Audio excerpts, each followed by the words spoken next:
E ver muitos autores, uma quantidade enorme de autores, faz exatamente isso. Eles desconsideram o texto final e pegam os manuscritos, e como os manuscritos são imprecisos, são inacabados, são tentativas do Marx, são muito contraditórios, você faz do Marx o que você quer. E o que foi feito é preciso conhecer para melhor prosseguir.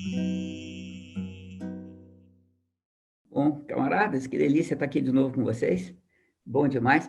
Ó, deixa eu começar a dizer para vocês o seguinte: isso aqui não tem nada da minha opinião pessoal. A minha opinião é muito absolutamente desprezível, né? Não tem nada. Se tiver alguma coisa de pessoal aqui, é erro meu, tá certo? O que eu estou tentando fazer com vocês hoje é repetir o que o Marx disse, de uma forma sintética, de uma forma enfim, realçando alguns aspectos que me parece que são importantes para essa discussão, mas eu não tenho a pretensão de ter dito nada novo, nem tenho a pretensão de ter apresentado uma posição pessoal, ou uma solução pessoal, ou mesmo uma questão pessoal, tá certo? Se tiver alguma coisa pessoal, é erro. A minha tentativa é... Eu estou absolutamente convencido que hoje, quem tenta apresentar uma posição pessoal, inevitavelmente, pelo momento histórico que a gente vive, pelos condicionantes históricos, inevitavelmente você faz uma teoria de segunda categoria, você não é capaz de ser uma teoria revolucionária, né? Então, se tiver alguma coisa de pessoal, é erro, tá certo? Não podem dizer, ó, isso aí não estava no Marx, tal. Tá certo, é erro. Isso não quer dizer absolutamente que eu seja um cara dogmático, que acha que o mundo, né, depois do Marx não evoluiu, etc. Mas como essa não é a nossa discussão de hoje, a discussão hoje é o que o Marx disse acerca de trabalho, trabalho abstrato, tá certo? E proletariado, essa é a nossa discussão. Eu não vou entrar nesse outro aspecto, tá certo? Mas se vocês quiserem, dá para fazer a discussão no livro Trabalho e Proletariado, na introdução eu faço essa discussão de uma forma mais sistematizada um pouco, depois você tem, na primeira parte do livro, retoma a discussão, na terceira parte fecha a discussão, né? Então tem material aí, mas vocês, claro, uma hora quiserem discutir sobre isso também, fazer uma conversa sobre isso, a gente faz. Veja, o que o Marx está dizendo acerca do trabalho, tá certo? A primeira questão é, isso é legal, Fadedel, veja, quando o Lênin, o Lukács, a Rosa Luxemburgo, tá certo? Estavam produzindo o que eles produziram lá na década de 20, na década de 30, o que se conhecia acerca do Marx era muito menos do que a gente conhece hoje, né? Textos fundamentais, por exemplo, como fundamentais, depois eu vou melhorar um pouco isso, tá certo? Mas textos fundamentais como os manuscritos de 44, ou os manuscritos de 43, ou a Sagrada Família, tá certo? Ou mesmo a ideologia alemã, tá certo? Ou todo o material preparatório do Capital, veja, e uma série de cartas, de correspondência, de textos, artigos de jornais, tudo isso, tá certo? Alguns tinham sido publicados na época do Marx, outros não, né? Mas tudo isso não se conhecia naquela época. E, na medida em que a gente foi entrando a partir da década de 30, mas fundamentalmente a partir da década de 50, 60, 70, né? E hoje em dia, no final do século XX, mais ainda, com o MH2, a gente teve publicações de textos do Marx que, tá certo, como nunca, né? Os revolucionários tiveram acesso a essa riqueza. E, em vez de isso possibilitar que a gente tivesse um conhecimento melhor da obra do Marx, resultou no oposto, né? Ficou uma loucura, em que cada um pega um texto aqui, pega um texto ali, um manuscrito aqui, um manuscrito ali, e cada um monta um Marx a sua imagem e semelhança, o Marx que lhe serve, né? E eu diria para vocês, o resultado desse melhor conhecimento da obra do Marx como um todo, resultou em que a gente tem praticamente um Marx para cada comentador do Marx, né? Então, é uma loucura, né? O que a gente tem, na verdade, se vocês pegarem, né? Não nem vou citar muito nome, se vocês pegarem o Negri, se vocês pegarem o Lazarato, pegarem como é que chama? O Lefebvre, então, se vocês for pegar os caras todos, né, o Poulantzas, né, cada um tem o Marx na cabeça dele, cada um vai fazendo do Marx aquilo que quer, citando o Marx, tá certo? E aí começa o nosso primeiro problema. Veja, quando a gente vai utilizar os textos do Marx, veja, quando a gente quer estabelecer o que o Marx disse, que é a nossa questão de hoje, né?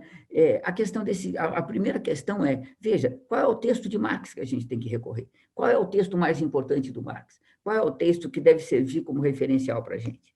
E a primeira questão que se coloca, portanto, veja, vou dar um exemplo para vocês. Se vocês pegarem a discussão que Marx faz do trabalho alienado nos manuscritos de 44, é um manuscrito, um rascunho, o Marx não publicou, não quis publicar, tá certo? E serviu de anotações pessoais para ele, tá certo? Lá ele faz uma série de observações extremamente interessantes sobre a questão da alienação, trabalho alienado, etc. São observações interessantes. No livro primeiro do Capital, ele tem uma série enorme de observações acerca do trabalho alienado. E tem um capítulo, o final do primeiro capítulo, o fetichismo da mercadoria em particular, mas não é o único texto, tá certo? Veja, ele tem observações interessantíssimas sobre o trabalho alienado. E são observações muito mais precisas, muito mais aprofundadas, muito mais difíceis de você transformar essas observações em um texto idealista ou um texto reformista, tá certo? Então, veja, a gente deve dar prioridade aos manuscritos de 44 ou deve dar prioridade ao livro primeiro do Capital?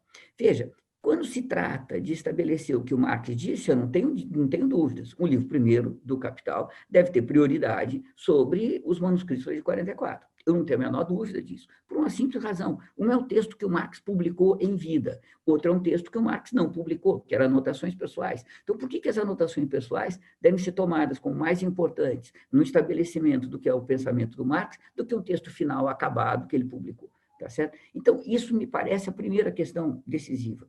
Quando a gente vai estabelecer o que Marx diz, qual é o texto que deve ter a prioridade exegética? Qual é o texto que deve servir como orientação principal para a gente? Qual é o texto que vai servir de baliza? Né? E, para mim, nessa discussão acerca do trabalho abstrato, trabalho alienado, etc., o livro primeiro é o texto mais importante, porque foi o texto mais maduro, melhor acabado que o Marx publicou em toda a sua vida, acerca desse tema, acerca dessa questão. Mas quando a gente vai falar do Capital, surgem ainda uma infinidade de outros problemas. Porque, tá bom, nós vamos pegar o livro primeiro do Capital, mas qual a edição do livro primeiro do Capital? Que vocês lembram que o Marx, bom, veja, em 44 o Marx está prometendo ao editor que vai publicar uma crítica da economia política. Não sai, tá certo? Ele vai fazer toda a trajetória dele, e só a partir de 1857, 13 anos depois, tá certo? É que ele decide, para valer, começar a escrever o Capital. Veja, quando ele começa a fazer esse esforço ele vai se desdobrando numa série de tentativas que ele vai abandonando na medida em que as tentativas não vão dando certo. Quais que são os principais problemas que ele enfrenta? E isso eu estou dizendo para vocês, não é minha opinião pessoal. Isso eu estou dizendo para vocês das cartas que Marx e Engels trocaram, tratando da redação do Capital. Eu tenho uma infinidade de cartas. As cartas são interessantíssimas, né? Mas você vê que o Marx está fazendo uma tentativa de como ser capaz de expressar da forma mais precisa e clara possível a crítica que ele quer fazer à economia política clássica, tá certo? Como fazer da forma mais precisa e exata possível. E na medida em que ele vai fazendo isso, ele vai fazendo tentativas. E as tentativas não vão dando certo, ele vai abandonando as tentativas. Então, ele redige os Grundrisse. Veja, os Grundrisse não dão certo. Ele abandona os Grundrisse, ele vai fazer, né, a partir daí, os manuscritos de 61 a 63, que também não dão certo. Ele abandona, ele vai fazer os manuscritos de 63 e 65, abandona, vai fazer os de 65 a 67. E, nesse meio tempo, ele está escrevendo tudo ao mesmo tempo, o livro primeiro, o livro segundo, o livro terceiro, e o que vai ser o livro quarto, as teorias da mais-valia.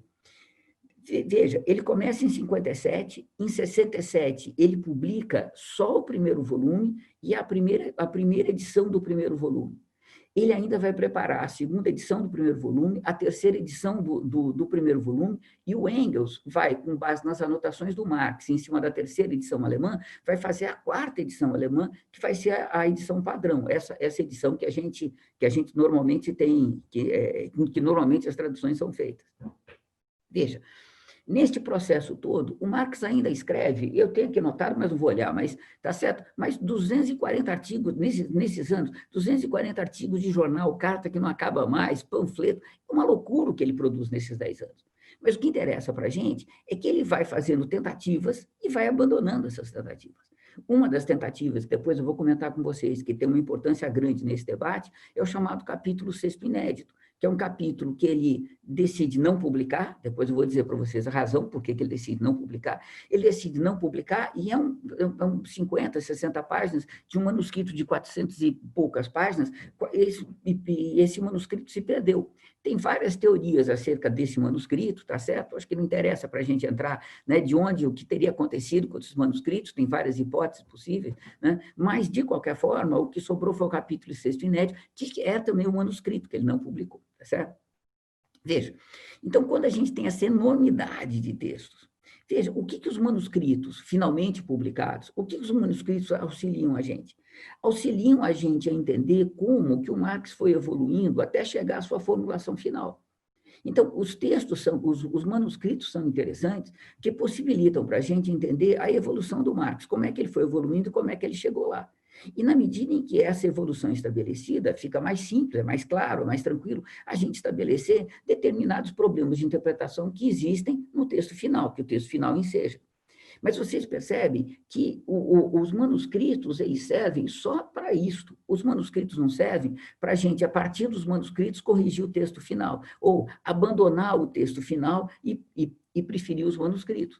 E ver, muitos autores, uma quantidade enorme de autores, faz exatamente isso. Eles desconsideram o texto final e pegam os manuscritos, e como os manuscritos são imprecisos, são inacabados, são tentativas do Marx, são muito contraditórios, você faz do Marx o que você quer. Com citações do manuscrito, você faz do Marx o que você quiser, tá certo? Sem nenhum grande problema.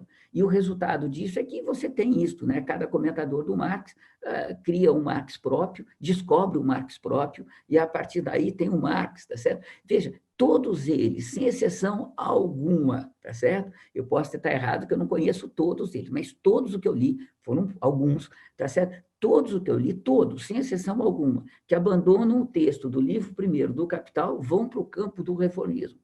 Quer para recuperar o Estado, quer para terminar, acabar com o proletariado como classe revolucionária, quer para postular a possibilidade de um capitalismo de face humana, quer para postular a possibilidade de uma evolução reformista, tá certo? Em direção a um socialismo que seria um capitalismo aperfeiçoado, tá certo? Então, todos eles, sem exceção alguma, dos que eu conheci, dos que eu consegui ler, vai que tem algum, tá certo? Mas todos eles trafegam por essa seara. Então, veja, por que eu vou discutir com vocês o livro primeiro do Capital? Porque é ali que você tem a forma acabada que o Marx deu à posição dele. Então, essa é a posição, para mim, que deve servir de balizamento quando a gente vai dizer qual é a posição do Marx, tá certo? Mas, ainda assim, a gente tem alguns problemas. Porque, veja, a quarta edição do livro primeiro é a edição que se tornou padrão, é a edição que, né, o Marx publicou a primeira edição, refez, fez a segunda edição, refez, fez a terceira edição, fez anotações, o Engels fez a quarta edição. Mas, ao mesmo tempo que o Marx estava fazendo isso, enquanto ele estava preparando a terceira edição, ele vistoriou a tradução para o francês. Um pouquinho antes da Comuna, chegou para ele a proposta de publicar na França, em fascículos, o livro primeiro. E aí ele teve que não só cuidar da tradução para o francês, como reordenar os capítulos, né, modificar os capítulos para caber naqueles fascículos. Olha, foi uma epopeia. Para contar para vocês essa história dessa tradução é uma loucura, porque o projeto começa antes da Comuna, vem a Comuna, a tradutora escolhida é assassinada na Comuna, o editor é obrigado a fugir, vai para a Espanha, eles pegam um tradutor, que vai ser o Roy, que desde o começo o Marx odeia, tá certo? E o resultado disso é uma loucura completa, porque o Marx, né, o Roy manda o texto da França para o Marx na Inglaterra, o Marx modifica, manda para o editor que está na Espanha, o editor modifica, manda para a gráfica que está em Paris, Paris faz a primeira impressão, manda para o Marx em Londres, o Marx refaz as coisas, devolve para o editor que está lá na Espanha, é uma loucura o processo, tá certo? Mas, enfim, termina saindo a edição e o Marx faz uma apresentação dizendo que aquela edição tem validade de uma edição original, que deve ser consultada, inclusive, por aqueles leitores que têm familiaridade com a língua alemã, etc. Né? No mesmo ano da morte do Marx, em 1883, O Engels cuida da tradução para o inglês do primeiro volume do Capital. Essa tradução vai ser feita com base na terceira edição e com algumas modificações que o Marx introduziu na edição francesa.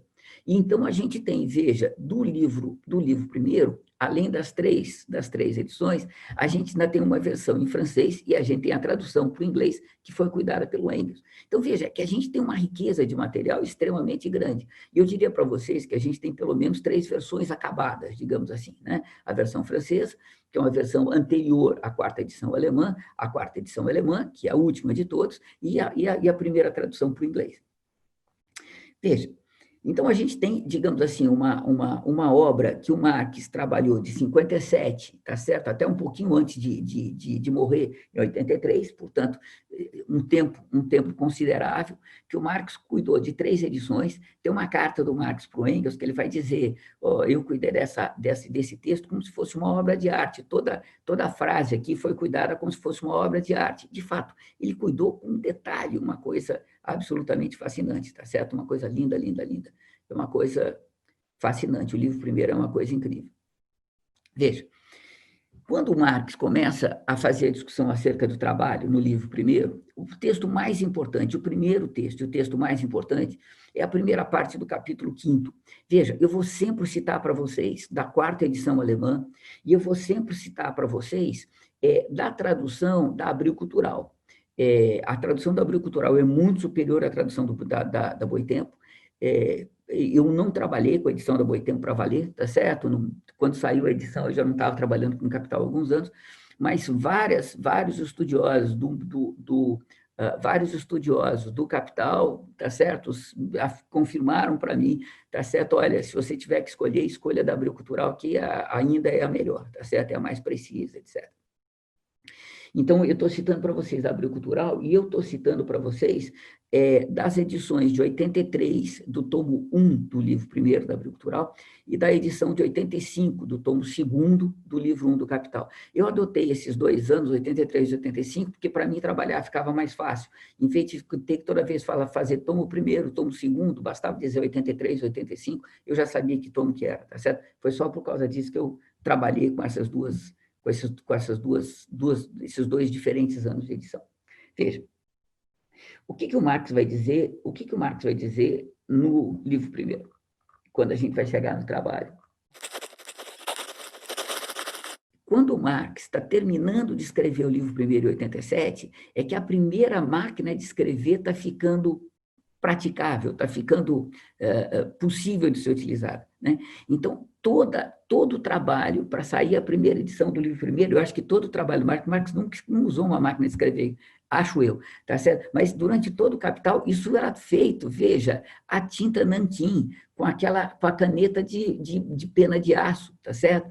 É uma loucura, vocês imaginam o trabalho que era. Para passar limpo, passava limpo à mão, né? Era uma loucura, tá certo? Era uma loucura. Um dia, se tiver tempo, eu conto para vocês como é que era a impressão de um livro naquela época, tá certo? Era uma trabalheira, uma coisa inimaginável. Mas veja, o que o Marx vai dizer quando a gente está no livro primeiro? O que ele vai dizer acerca do Capital? Ele começa o primeiro parágrafo do capítulo 5º dizendo, né, que o trabalho, quando eu fizer assim, é porque são palavras do Marx, tá certo? Ele vai dizer, né, que o trabalho não muda sua natureza geral por se realizar para o capitalista e sob seu controle. Por isso, o processo de trabalho deve ser considerado de início, independentemente de qualquer forma social determinada. Olha o que ele está dizendo, olha, o trabalho ele não muda sua natureza geral por acontecer sob o capital, sob o capitalismo. O trabalho ele possui uma natureza geral que independe de qualquer forma social determinada. A gente vai ver o que ele quer dizer exatamente com isso mais para frente, tá certo? Mas essa é a primeira afirmação que ele faz no primeiro parágrafo do capítulo 5º. E aí ele continua. Antes de tudo, esse é o segundo parágrafo, entre aspas.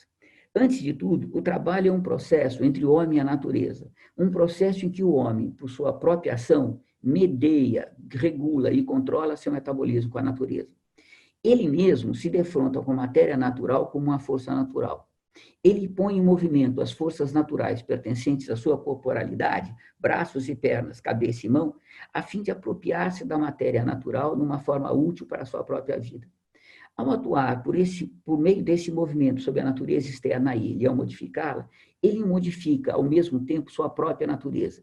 Ele desenvolve as potências nela, na natureza, adormecidas, e sujeita o jogo de suas forças ao seu próprio domínio, o jogo das forças da natureza ao seu próprio domínio. Tem um punho, assim, diferente do que ocorre no mundo animal, o que distingue de antemão o pior arquiteto da melhor abelha é que ele construiu o favo em sua cabeça antes de construí-lo na cera. No fim do processo de trabalho, obtém-se um resultado que já no início deste existiu na imaginação do trabalhador e, portanto, idealmente. Vamos pegar linha por linha, tá certo? Com calma. Olha o que ele está dizendo. Antes de tudo, o trabalho é um processo entre o homem e a natureza. Um processo em que o homem, por sua própria ação, medeia, regula e controla seu metabolismo com a natureza. Veja, não tem dúvida que, para o Marx, o trabalho é a mediação do homem com a natureza. O trabalho é o metabolismo do homem com a natureza. Veja, quando ele diz é um processo em que um homem, por sua própria ação, medeia, regula e controla seu metabolismo com a natureza, ele está dizendo, veja, o trabalho é o processo através do qual a gente faz metabolismo, que a gente faz a troca de substância com a natureza. A gente pega uma substância que é natural, uma pedra, transforma num machado. Veja, a gente pega essa substância que é uma pedra e transforma numa substância social, num machado. E esta troca, isto é o metabolismo. Você faz da matéria natural uma matéria social.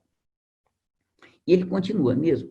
Ele mesmo se defronta com a matéria natural como uma força natural. Veja, ele encontra a natureza na sua frente e, para transformar a natureza que está à sua frente, ele tem que ter na natureza as forças da natureza também. Lá na frente a gente vai ver por quê. Porque, veja, só dá para a gente transformar a natureza com as forças da própria natureza. Só dá para a gente transformar a natureza através de processos químicos, físicos ou biológicos. Não tem outra forma de transformar a natureza. Portanto, a gente tem que utilizar as próprias forças da natureza para transformar a natureza naquilo que a gente necessita, ou seja, para transformar a matéria natural de matéria puramente natural em matéria social, né? A pedra virar o machado para a gente. Ele vai dizer, veja, ele põe em movimento, ele, o ser humano, né, o homem, ele põe em movimento as forças naturais pertencentes à sua corporalidade, braços e pernas, cabeça e mão, a fim de apropriar-se da matéria natural numa forma útil para a sua própria vida.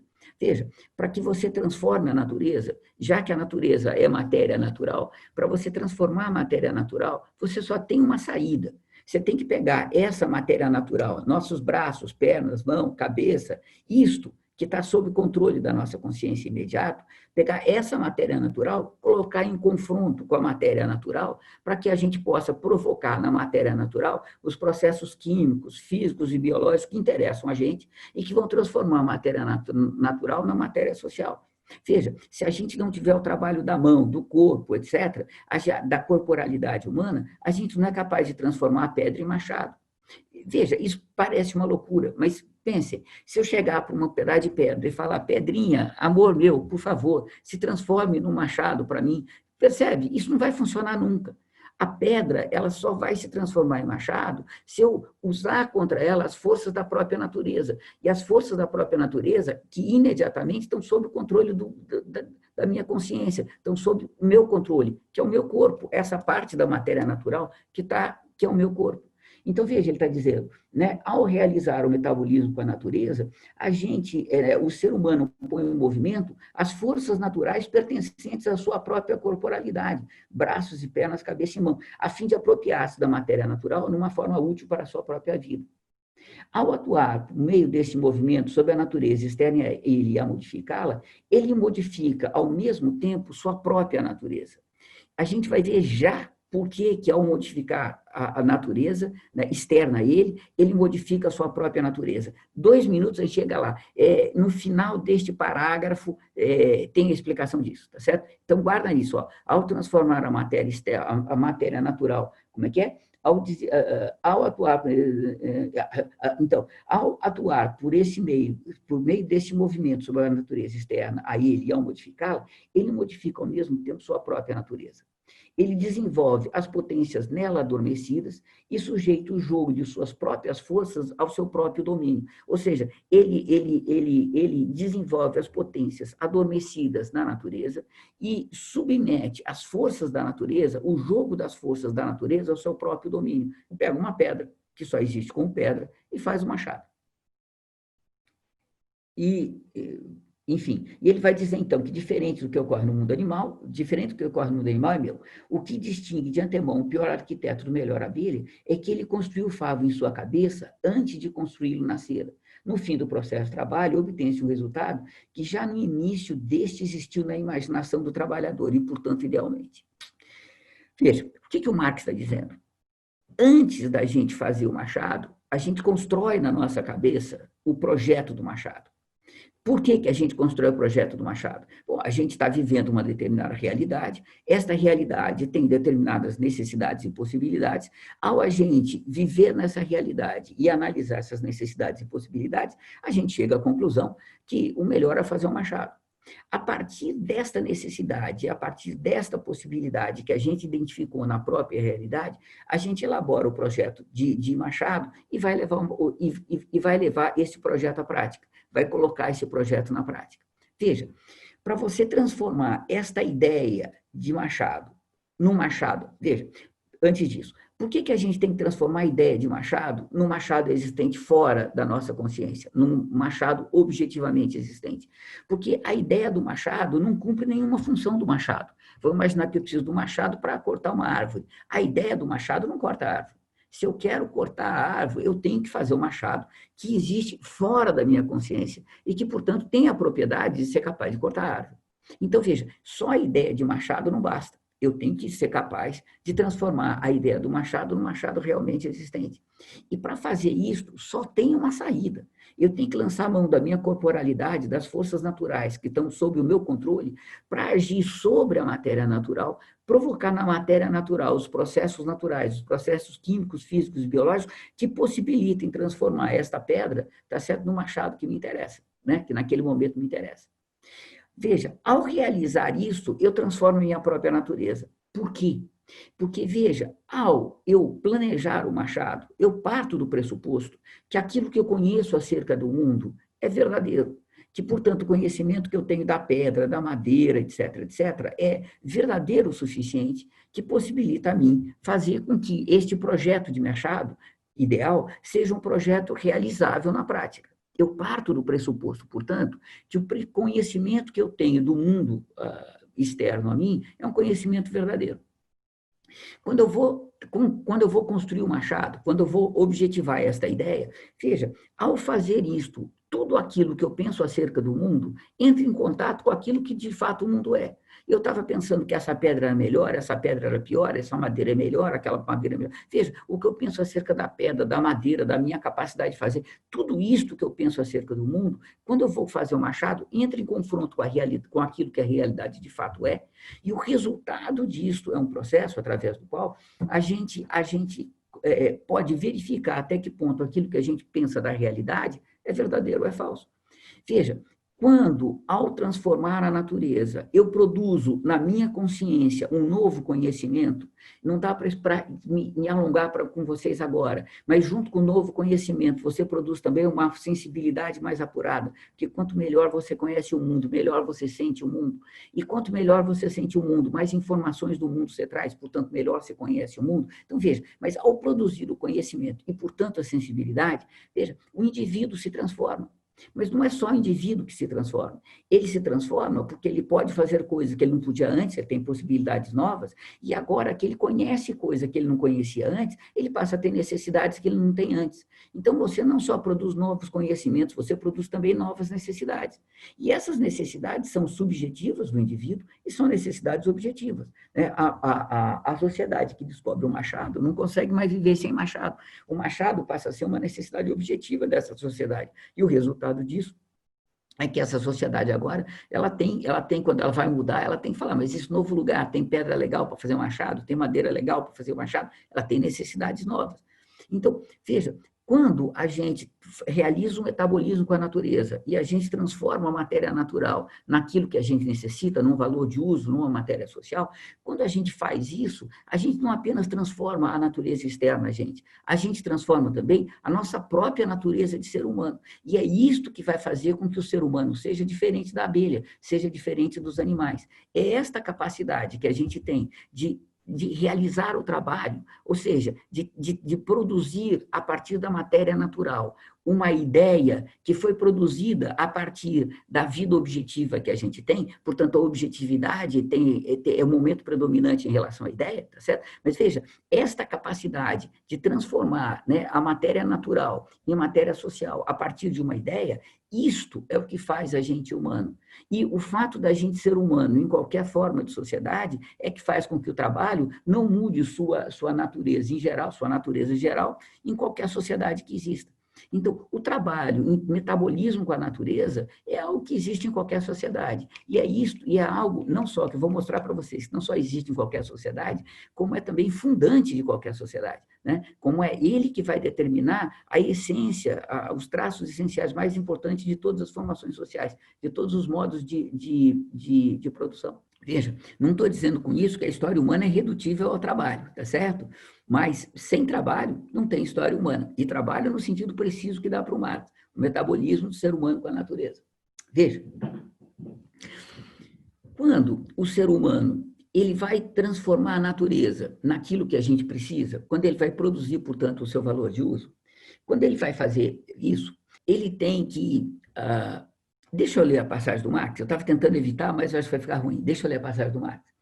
Continuando, portanto, no fim do processo de trabalho, obtém-se um resultado que já no início desse existiu na imaginação do trabalhador e, portanto, idealmente. Veja, a gente está no segundo parágrafo do capítulo 5º, tá certo? Ele não apenas efetua uma transformação da forma da matéria natural, realiza ao mesmo tempo na matéria natural seu objetivo, que ele sabe que determina como lei a espécie e o modo de sua atividade e ao qual tem de subordinar sua vontade. E essa subordinação não é um ato isolado. Além do esforço dos órgãos que trabalham, cabeça, corpo, mão, etc., é exigida a vontade orientada a um fim, que se manifesta como atenção durante todo o tempo de trabalho. E isto, tanto mais, quanto menos esse trabalho, pelo próprio conteúdo e pela espécie e modo de sua execução, atrai o trabalhador. Portanto, quanto menos ele o aproveita como jogo de suas próprias forças físicas e espirituais. Vamos lá. O que ele está dizendo? Veja. No fim do processo do trabalho, você tem um resultado que já no início foi imaginado pelo trabalhador. Agora, veja bem, para que o trabalhador seja capaz de realizar essa ideia que ele tem na cabeça, ele tem que subordinar o seu comportamento, a sua ação, às necessidades objetivas para produzir aquilo que ele quer produzir. Veja, ele quer fazer um machado a partir de uma pedra e de um pedaço de madeira. Ele tem que fazer tudo que for necessário, tudo que a pedra e a madeira exigirem para que aquilo seja transformado em machado. E isto, tá certo, significa que ele tem que subordinar a sua vontade àquilo que ele está produzindo. Quando ele está produzindo para ele, veja, mesmo que ele esteja a fim de fazer outra coisa, é algo que ele está produzindo para ele. Mas quando ele está produzindo uma riqueza, que vai ser a riqueza da classe dominante e que passa, portanto, a se voltar contra ele próprio, quando, portanto, ele está produzindo, através do seu trabalho, a riqueza que o oprime, veja, este trabalho se torna cada vez mais penoso. E aquilo que era atenção no processo de trabalho original se transforma numa atenção ainda maior, num requerimento ainda maior, porque agora o trabalhador não está executando aquela transformação da natureza para atender às suas necessidades próprias, mas para atender às necessidades da propriedade privada da classe dominante. Então, ele vai dizer, veja, quanto mais, veja, isto, então, é exigida a vontade orientada a um fim que se manifesta como atenção durante todo o tempo de trabalho. E isto, tanto mais quanto menos esse trabalho, pelo próprio conteúdo e pela espécie e modo de sua execução, atrai o trabalhador. Portanto, quanto menos ele o aproveita como jogo de suas próprias forças físicas e espirituais. Então, veja, quanto mais o trabalhador é explorado, mais o trabalho é penoso.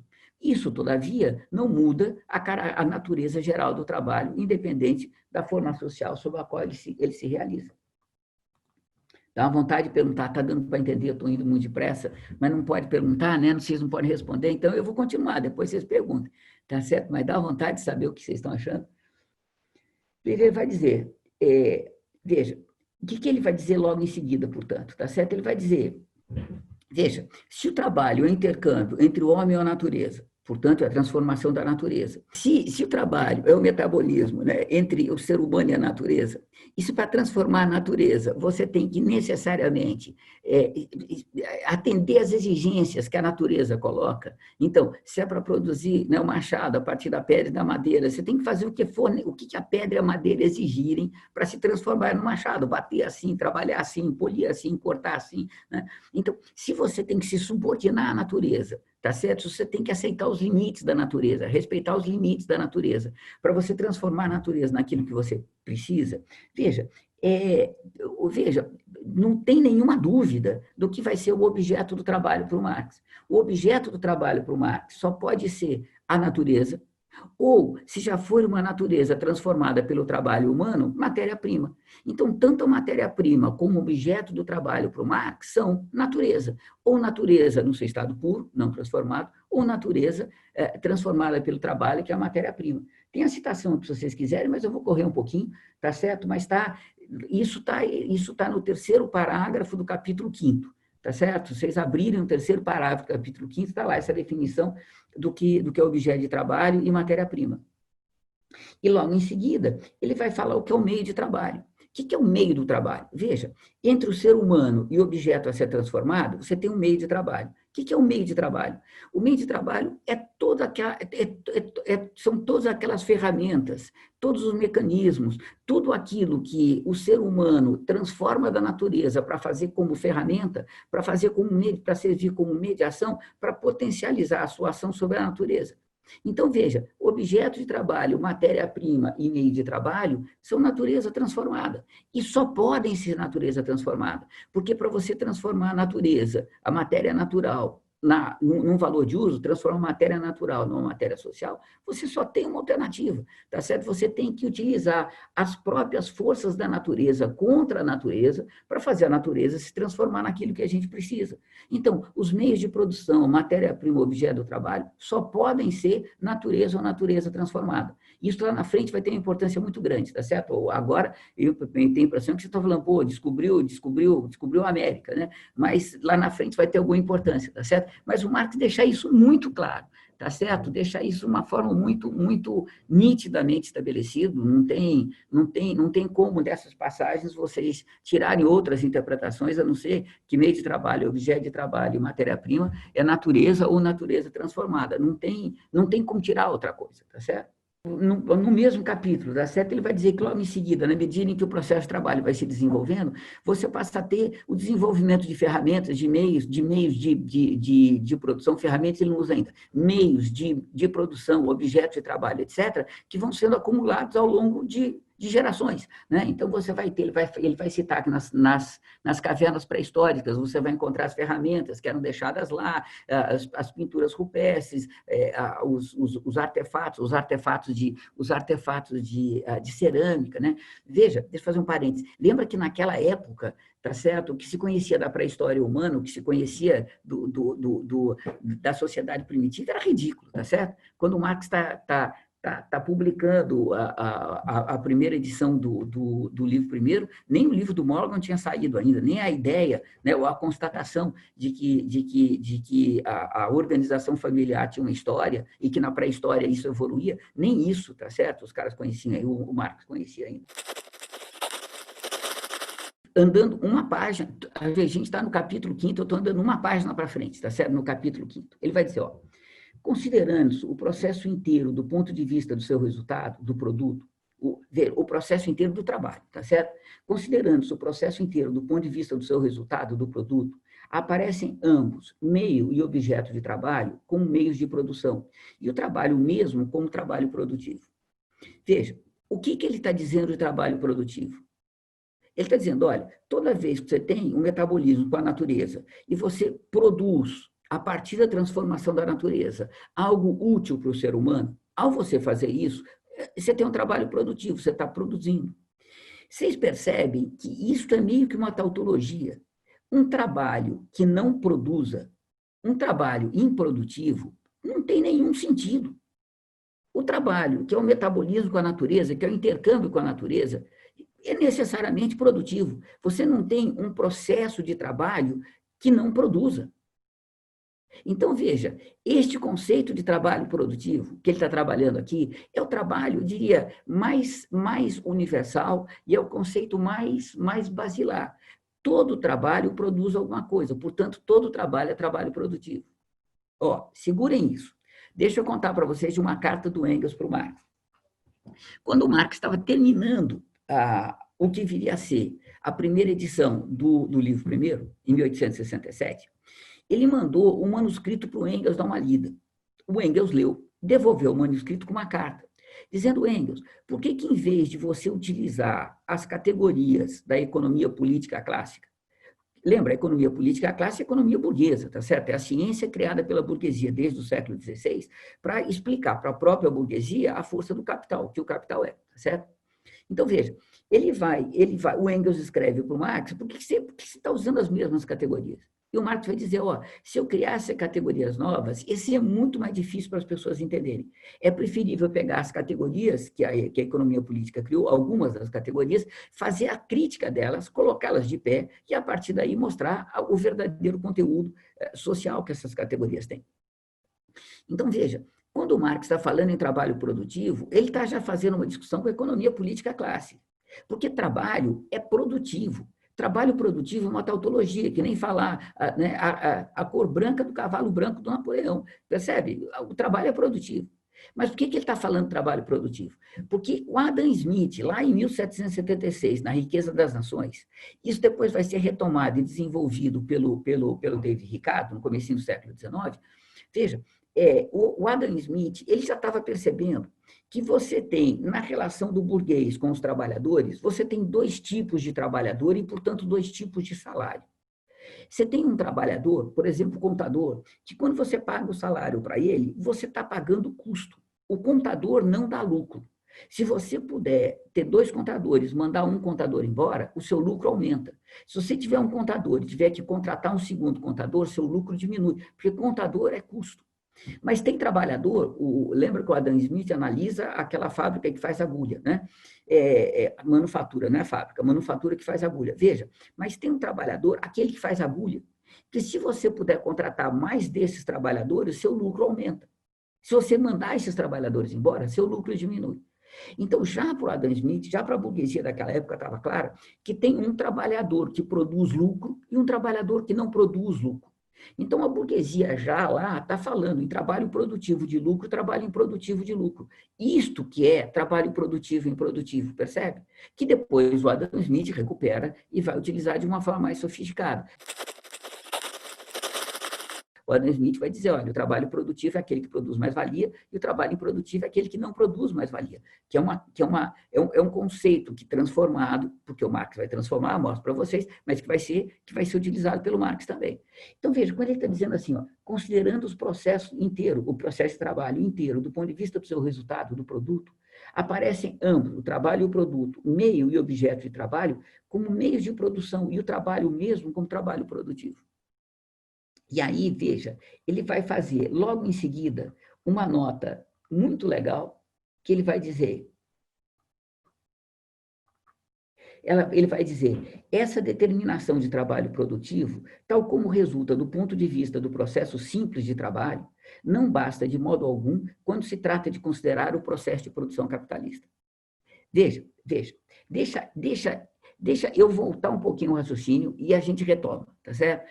Veja, ele está dizendo o seguinte, ó, um pouquinho antes dessa nota, ele está dizendo o seguinte, o processo de trabalho, como apresentamos em seus elementos simples e abstratos, é atividade orientada a um fim, para produzir valores de uso, apropriação do natural para satisfazer as necessidades humanas, condição universal do metabolismo entre o homem e a natureza, condição natural eterna da vida humana e, portanto, independente de qualquer forma dessa vida, sendo antes igualmente comum às suas formas sociais.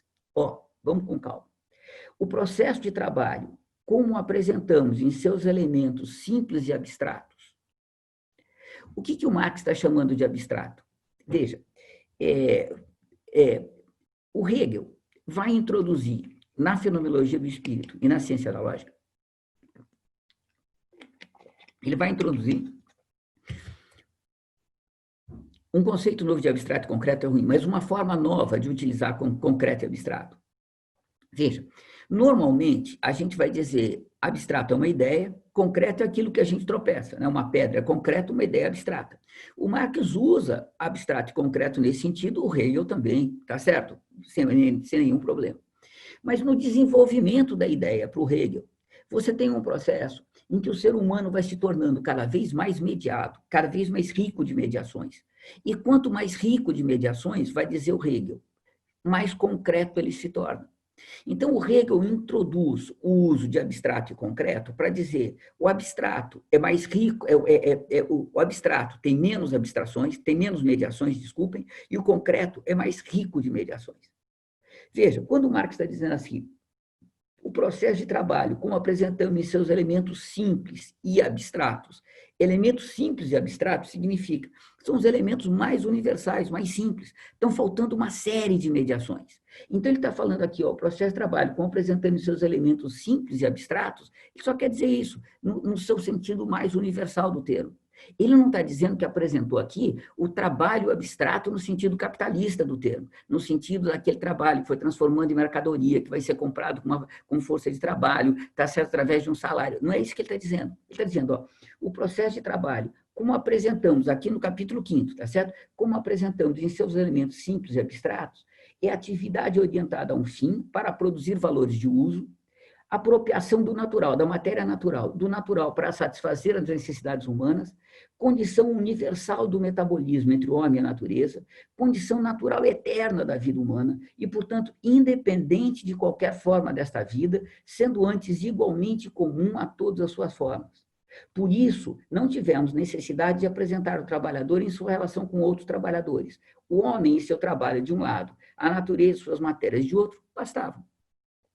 Então, veja o que ele está dizendo. Veja, nesta forma mais abstrata, mais simples de trabalho, o trabalho está presente em toda e qualquer formação social humana, não tem sociedade que possa sobreviver sem transformar a natureza naquilo que ela necessita, porque isso é a condição natural eterna de qualquer existência humana, por isso está presente em todas as formações sociais, obviamente, também na formação social capitalista. E ele vai dizer logo em seguida, tá certo? Naquela nota, né? Essa determinação de trabalho produtivo, essa que a gente viu agora, de trabalho produtivo, tal como resulta do ponto de vista do processo simples de trabalho, não basta de modo algum quando se trata de considerar o processo de produção capitalista. Então, veja, tanto quanto eu consigo entender do texto do Marx, o que a gente tem aqui é uma coisa muito clara. O trabalho é sempre presente em qualquer sociabilidade humana, qualquer forma dela. E o trabalho é sempre o intercâmbio do ser humano com a natureza. Este intercâmbio é de tal forma que, ao transformar a natureza, transforma a própria natureza do ser humano. Por quê? Porque a gente só transforma a natureza a partir de uma ideia, e ao transformar a partir de uma ideia, a gente é capaz de desenvolver novos conhecimentos, habilidades, conhecimentos, etc., sensibilidade, etc., e dessa forma você tem um processo de desenvolvimento de toda a humanidade. Só fazer um parênteses para vocês.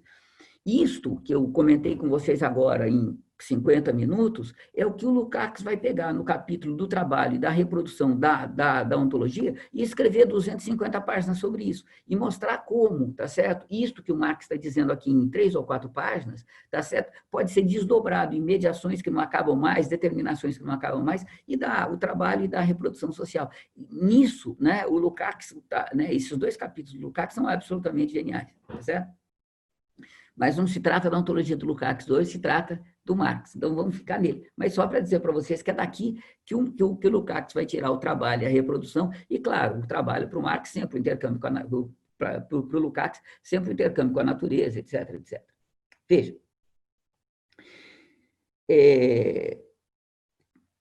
Essa observação do Marx, né, que essa determinação do trabalho produtivo, tal como resulta do ponto de vista do processo simples de trabalho, não basta de modo algum quando se trata de considerar o processo de produção capitalista, isso está numa nota de rodapé, tá certo? Na primeira, segunda, terceira, quarta página do capítulo 5º, e apesar de estar uma nota de rodapé, essa observação é tão importante, tão fundamental, que ele vai retomar essa observação quando a gente está no capítulo 14. Então, veja, a gente está indo do capítulo 5º, 6º, 7º, até o capítulo 14, tá certo? O que a gente tem aqui no meio? Tá certo? Depois eu vou mostrar com vocês com algumas mediações importantes. Aqui no meio a gente tem toda a discussão que o Marx vai fazer sobre uma série de coisas, mas entre outras coisas que nos interessam, toda a discussão sobre a transformação da manufatura simples em manufatura complexa, a manufatura complexa em grande indústria, que vocês certamente estudaram nos cursos que vocês fizeram, tá certo? Então nem vou me deter com muitos detalhes aqui, vou fazer algumas referências mais à frente só, tá certo? Quando se tornar absolutamente fundamental. Mas lembrem que a gente está pulando do capítulo 5º para o capítulo 14, que tem, portanto, 9 capítulos aqui no meio, tá certo? Quando chega no capítulo 14, ele abre o capítulo 14 dizendo o seguinte, veja, o capítulo 14 é a mais-valia absoluta e relativa, tá certo? Ele abre o capítulo 14 dizendo o seguinte, ó, o processo de trabalho foi considerado primeiramente em abstrato, e ele diz, ver capítulo 5º. Veja, o processo de trabalho foi considerado em abstrato, ver capítulo 5º. Por que em abstrato? Porque você só considerou o processo de trabalho nos seus elementos mais simples, nas suas determinações mais gerais, mais universais, aquelas que estão presentes em torno de qualquer sociabilidade. Ele vai dizer, o processo de trabalho foi considerado primeiramente em abstrato, independente de suas formas históricas, como processo entre homem e natureza. Disse aí, ele repete, considerando-se o processo inteiro do trabalho, do ponto de vista de seu resultado, então aparecem ambos, meio e objeto de trabalho, com meios de produção, e o trabalho mesmo como trabalho produtivo. E ele continua, e na nota 7 foi complementada. Essa determinação de trabalho produtivo, tal como resulta do ponto de vista do processo simples de trabalho, não basta de modo algum para o processo de produção capitalista. Isto é para ser mais desenvolvido aqui. Isto é o primeiro parágrafo do capítulo 14. Então, veja, entre o capítulo 5º, tá certo? A discussão, a determinação que ele faz de trabalho, né, como o metabolismo do ser humano com a natureza, com essas características que eu disse para vocês. E a discussão que ele vai fazer sobre mais-valia absoluta e relativa no capítulo 14, veja, há uma relação direta, há uma relação imediata. E essa relação não é estabelecida por nenhuma interpretação. Essa relação é feita pelo Marx no primeiro parágrafo do capítulo 14. Portanto, veja, entre o capítulo 5º, tá certo, e o capítulo 14, a gente não tem nenhuma contradição, na cabeça do Marx, pelo menos, a gente não tem nenhuma contradição, a gente não tem nenhum descompasso, tá certo? O que a gente tem no capítulo 14, com as mediações dos 9 capítulos no meio, o que a gente tem no capítulo 14 é a continuação, tá certo? Desenvolvida, é a continuação do que a gente teve no capítulo 5º. Isso que eu estou dizendo para vocês é meio despropositado, porque, claro, que na segunda metade do capítulo 5º, ele já está discutindo o processo de valorização e, portanto, ele está relacionando essa forma simples, abstrata de trabalho que ele tratou no início do capítulo 5º, está certo com a forma capitalista, com a forma desenvolvida capitalista que ele está analisando, né? Mas se não bastasse essa relação entre o início e a segunda metade do capítulo 5º, você ainda tem essa relação explícita do Marx entre o início do capítulo 5º e o primeiro parágrafo do capítulo 14, tá certo? O que ele está dizendo? Ele vai dizer assim, ó, depois da gente passar analisar como eram as guildas medievais, como era a manufatura simples, como era a manufatura complexa, como foi a passagem para a grande indústria, depois dele fazer isso, tá certo? Ele vai fazer esse comentário aqui, ó. Na medida em que o processo de trabalho é puramente individual, o mesmo trabalhador reúne todas as funções que mais tarde se separam. Na apropriação individual de objetos naturais para seus fins de vida, ele, o trabalhador, né, ele controla a si mesmo. Mais tarde ele será controlado. Como no sistema natural cabeça e mão estão interligados, o processo de trabalho une o trabalho intelectual com o trabalho manual. Ele está dizendo, olha, naquele momento em que não tinha sociedade de classes, naquele momento em que você tem o trabalho, então, na sua forma mais simples, na sua forma mais universal, naquele momento, né, o que você tem é o trabalhador controla a si próprio, ele produz o que ele precisa, portanto, ele controla a si próprio, e nesse momento, o trabalho manual e o trabalho intelectual e o trabalho da mão estão interligados, tá certo? Ele vai dizer, como no sistema natural, no corpo humano, né, como no sistema natural, cabeça e mão estão interligados, o processo de trabalho une o trabalho intelectual com o trabalho manual. Aí ele continua. Ó, o produto, ele vai dizer... pessoal, eu pulei um pedaço aqui. Bom, eu vou ler para vocês um pedaço meu, mas com cheio de citações do Marx, tá certo? Em outras palavras, o trabalho, eterna condição da existência humana, de que Marx tratava no capítulo 5º, não considera ainda a divisão social do trabalho. Todavia, com a gênese das sociedades de classe, surge e se intensifica a divisão social do trabalho, e o trabalho intelectual e o trabalho manual, antes interligados no sistema natural de cabeça e mão, separam-se até se oporem como inimigos. Nessa nova situação, em que o trabalho intelectual e o trabalho manual se opõem como inimigos, essa expressão é do Marx, tá certo? Que o trabalho intelectual e o trabalho manual, na nova situação, se opõem como inimigos, isso é do Marx. O produto transforma-se, sobretudo, do produto direto do produtor individual em um produto social, em produto comum de um trabalhador coletivo, isto é, de um pessoal combinado de trabalho, cujos membros se encontram mais perto ou mais longe da manipulação do objeto de trabalho. Com o caráter cooperativo do próprio processo de trabalho, amplia-se, portanto, necessariamente o conceito de trabalho produtivo e de seu portador, do trabalhador produtivo. Para trabalhar produtivamente, já não é necessário agora pôr pessoalmente a mão na obra. Basta ser órgão do trabalhador coletivo, executando qualquer uma de suas subfunções. Pessoal, isso deu uma confusão infernal, tá certo? O texto é claro, mas eu vou mostrar para vocês, tá certo? Depois, enfim, a confusão que se armou. Veja, o que ele está dizendo? No início, o produto, o indivíduo produzia para ele próprio. Cabeça e irmãos estavam interligados, trabalho intelectual, trabalho manual estavam interligados.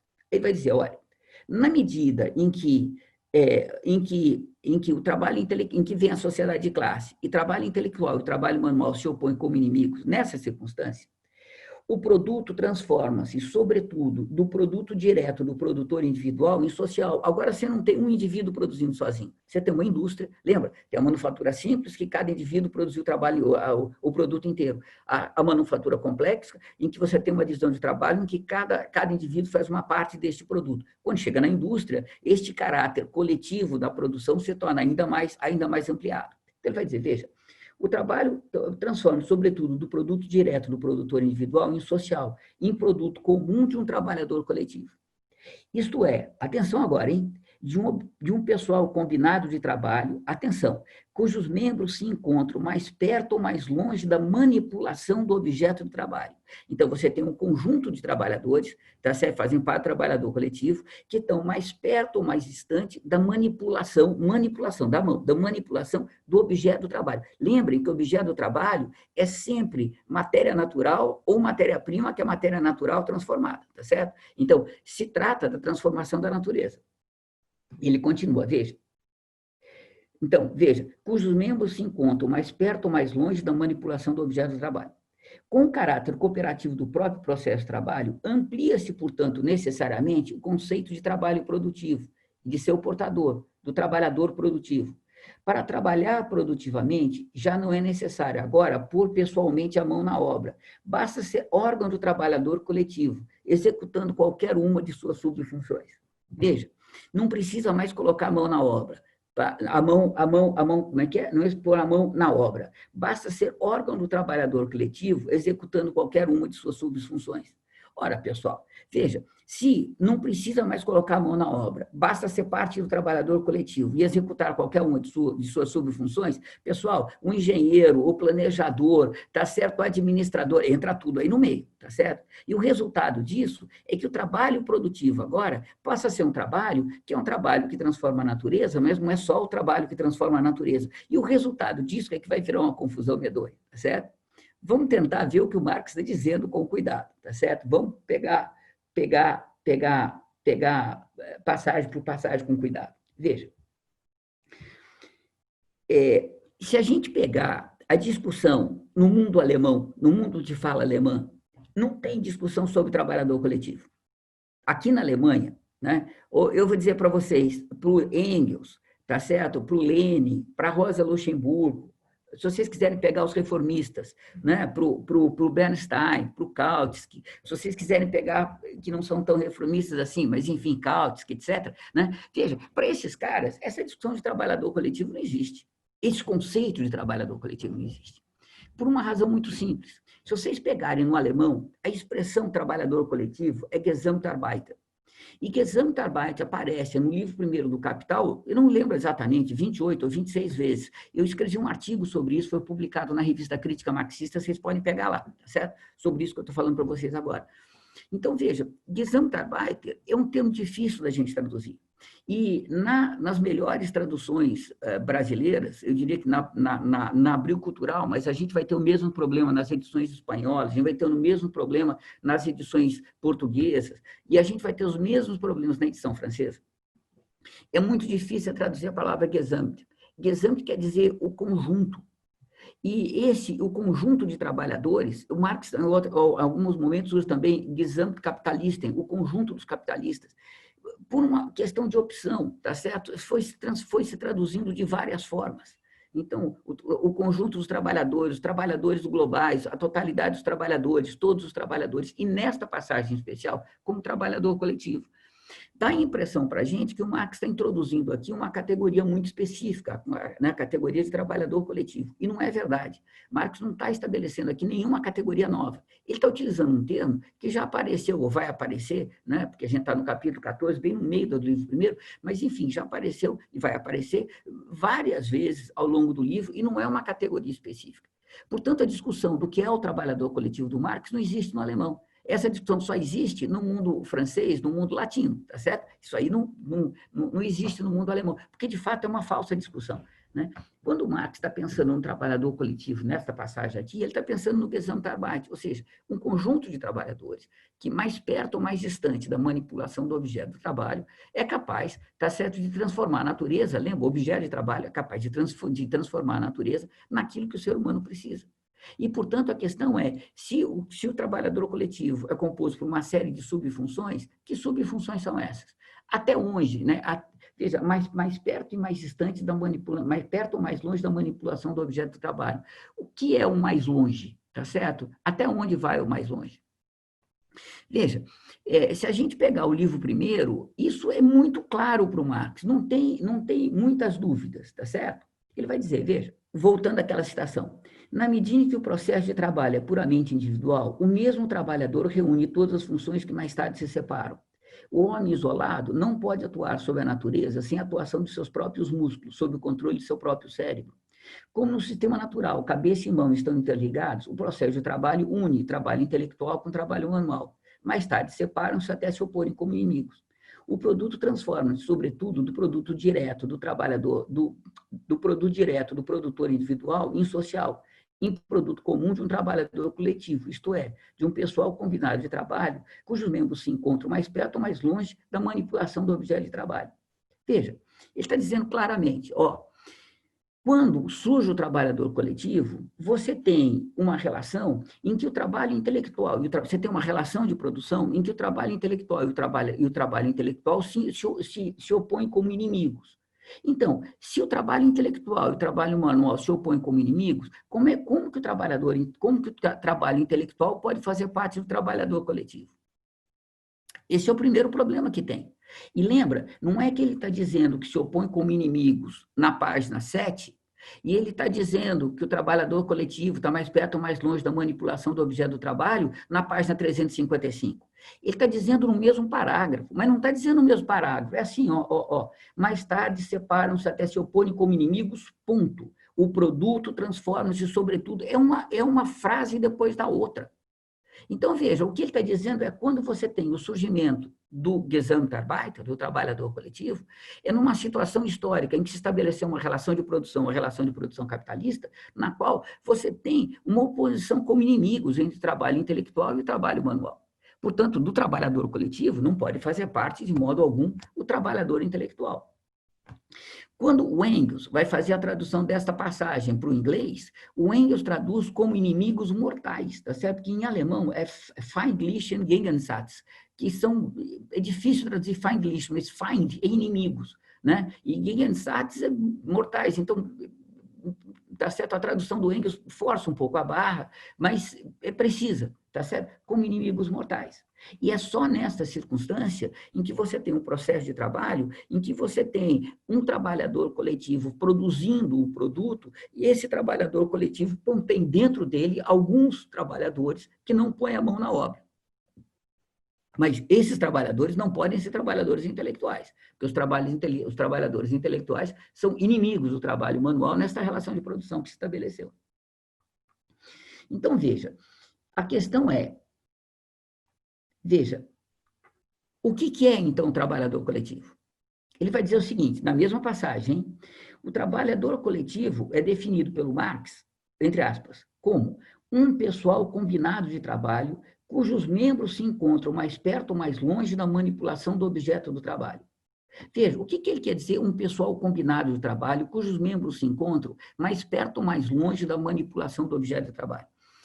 Enfim, no livro eu tenho várias citações, muitas citações, tá certo? Várias passagens, mas o que ele está dizendo fundamentalmente é o seguinte, veja, quando você tem a manufatura simples, cada trabalhador vai trabalhar, tá certo, numa banquinha, e ele tem todas as ferramentas necessárias para produzir aquele produto, toda a matéria-prima para fazer aquele produto e faz o produto completo.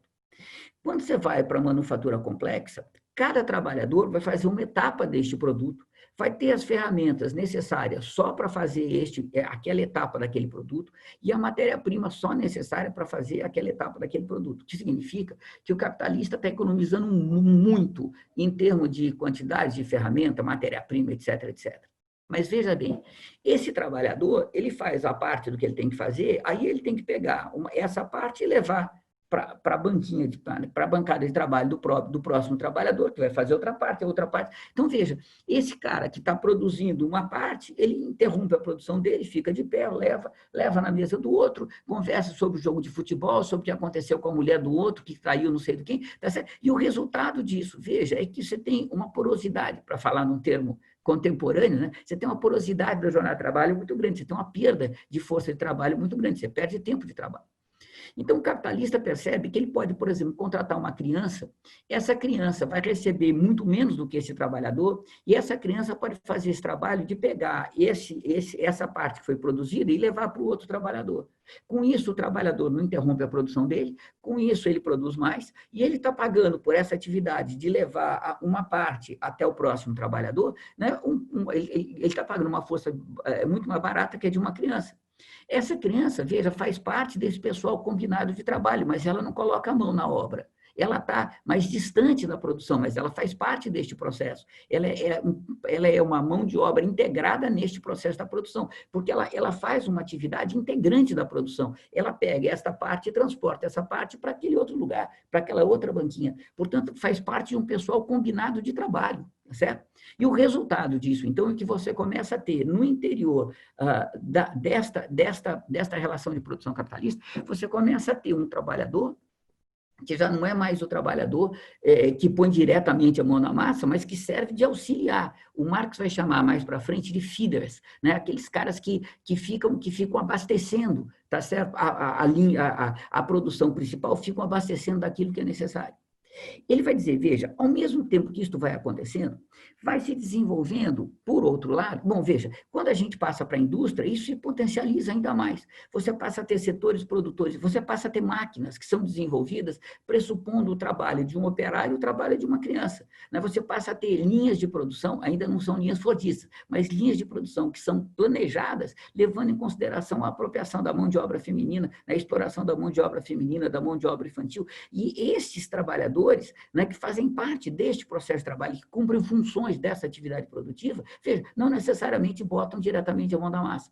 Isso que o Marx está chamando de pessoal combinado de trabalho, certo? Eu tenho que acelerar um pouco aqui a exposição. Veja, todos os exemplos que Marx vai dar do Gesamtarbeiter, todos, sem exceção alguma, é um conjunto de trabalhadores que estão transformando a natureza.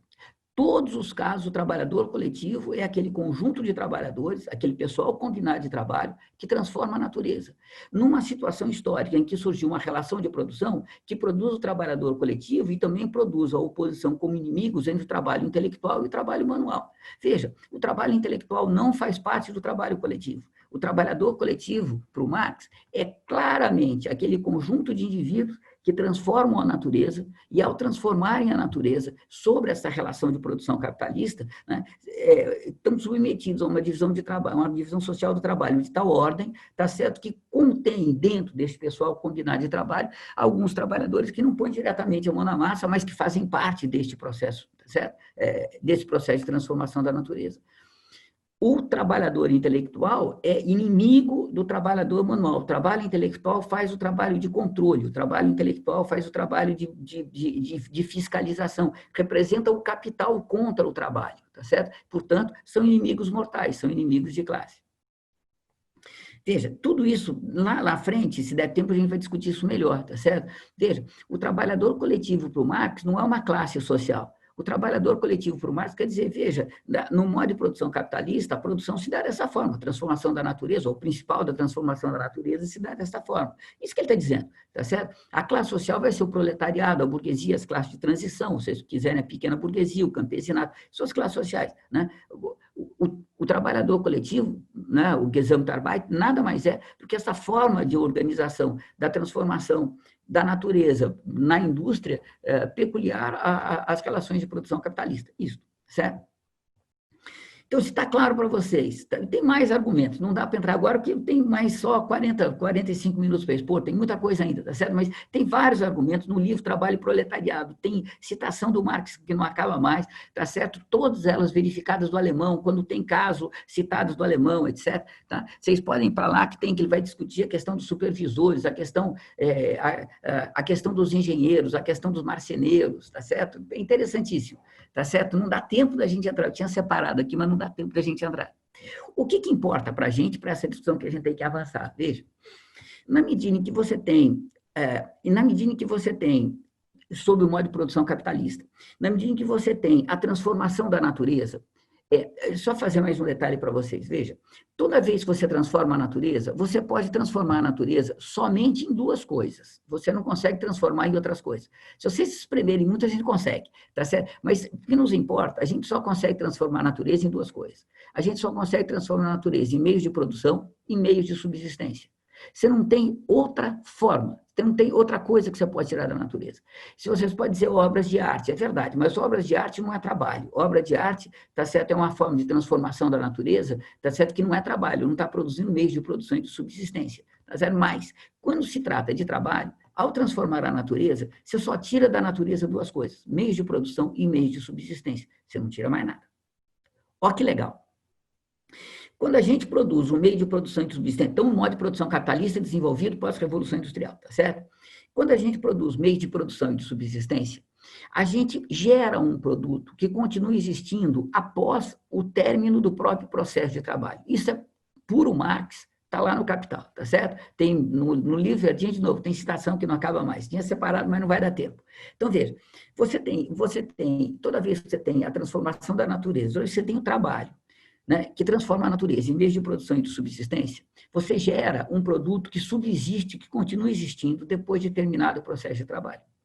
Isso significa, veja, que a sociedade, né, uma sociedade capitalista que faz um prédio, o prédio continua existindo durante, sabendo aqui na Alemanha, o prédio continua existindo durante 3 séculos, tá certo? 2 séculos e meio. Então, veja, você faz um prédio, faz outro prédio, faz outro prédio, faz outro prédio, você tem uma quantidade cada vez maior de trabalho plasmado, trabalho cristalizado em produções que vão sobrevivendo ao processo de trabalho.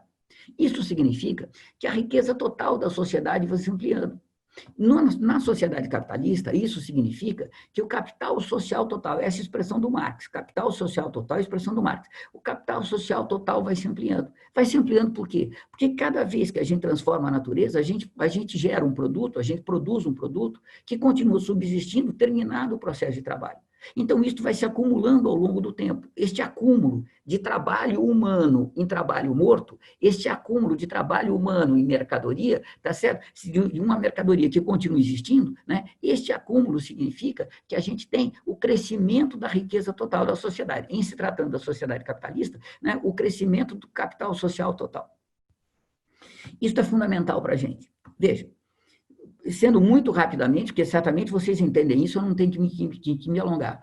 Toda vez que você tem a produção, uma transformação da natureza, produzindo uma mercadoria, meio de produção e de subsistência, a única forma de você continuar acumulando capital é se você transformar essa mercadoria em dinheiro. Isso vale para qualquer mercadoria, tá certo? Mas, enfim, né, vale, portanto, para esse caso que a gente está discutindo, a transformação da natureza. Para você transformar isso, só tem um jeito, tem que passar pelo mercado.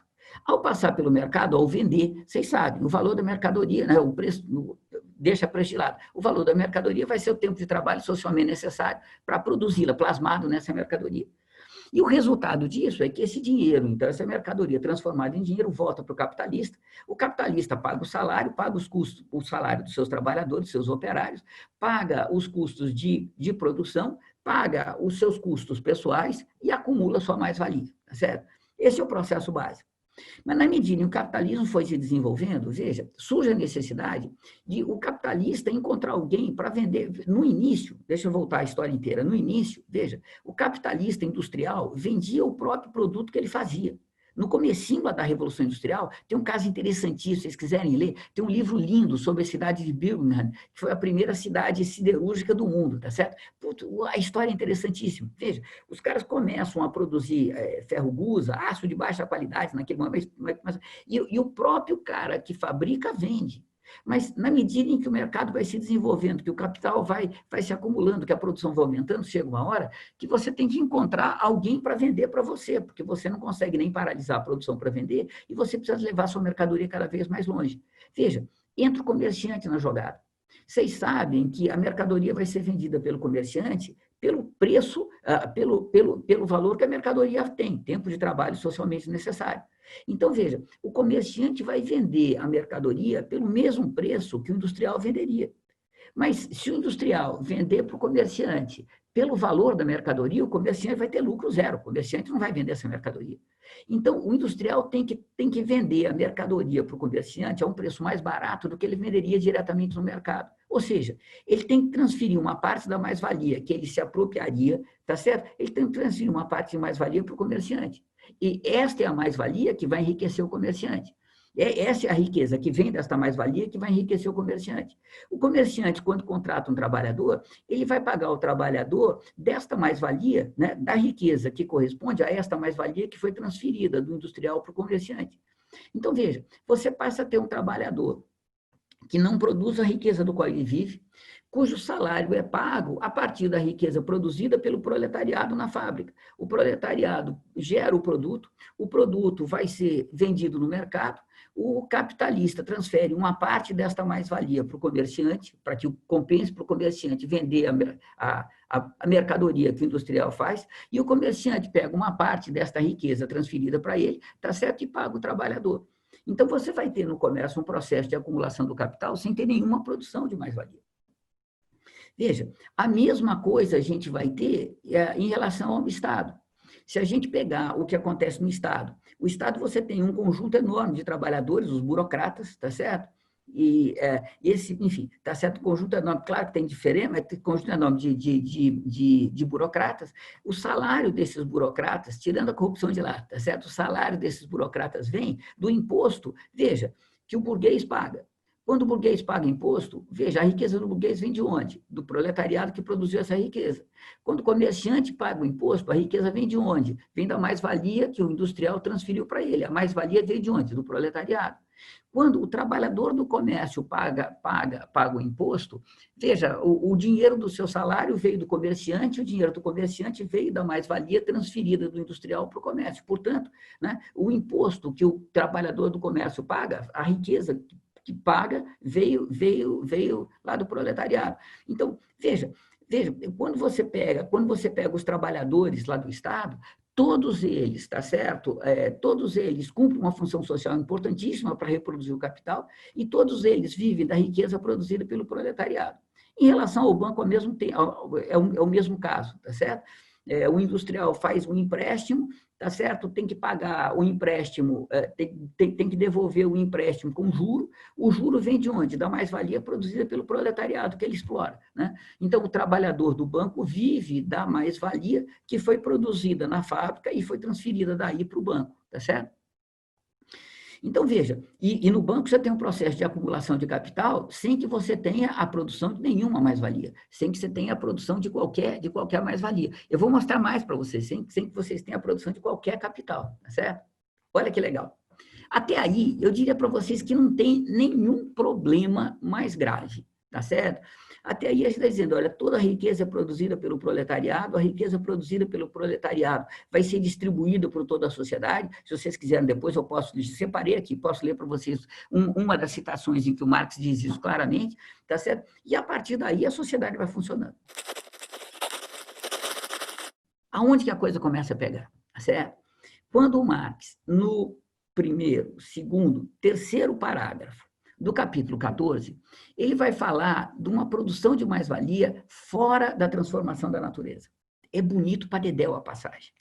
Caceta, né? Como o Marx escrevia bem, né? Puta merda. Aquela coisa que o Marx falava, né? Que ele produziu o livro primeiro como uma obra de arte, o pessoal pode acreditar que é verdade. Que texto incrível. Ele vai dizer, veja, ele vai dizer, na primeira linha do terceiro parágrafo do capítulo 14, ele vai dizer o seguinte, olha, quando a gente olha no modo de produção capitalista, a gente vai ver que o conceito de trabalho produtivo se amplia e se estreita. Por que que se amplia?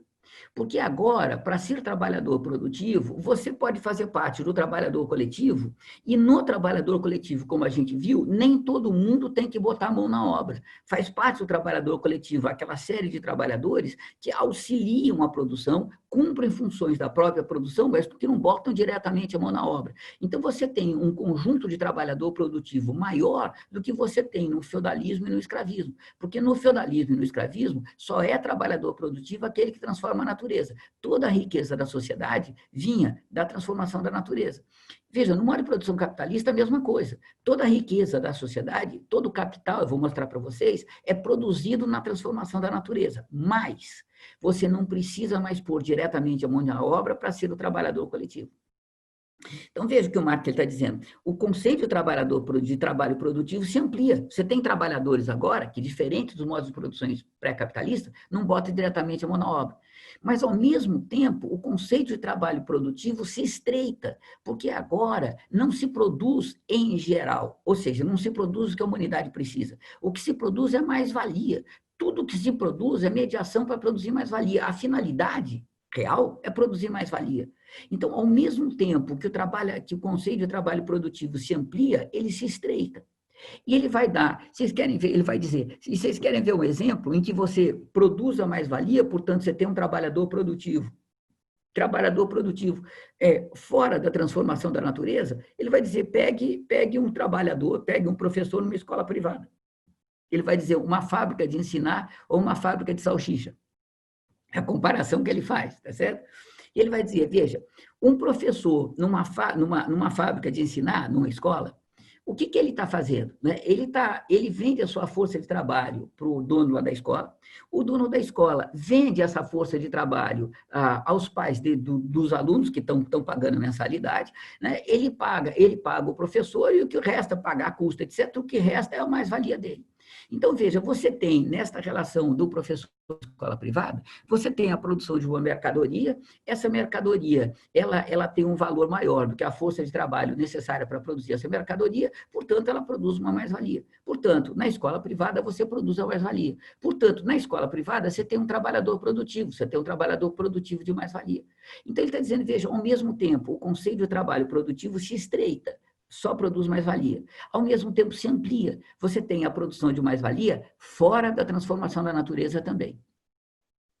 Bom, e agora como é que faz? Tá certo? Olha que legal. Ele vai dizer, quando você tem um serviço, que é o caso do professor, você tem um processo de produção no qual o produto vai sendo consumido na medida em que ele vai sendo produzido. Isso está no livro primeiro, tem citações no livro verdinho, As Câncaras, tá certo?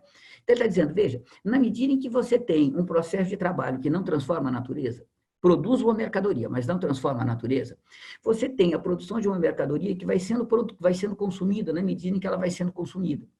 E na medida em que ela vai sendo produzida, ela vai sendo consumida, significa que quando termina o processo de produção, toda a mercadoria foi consumida.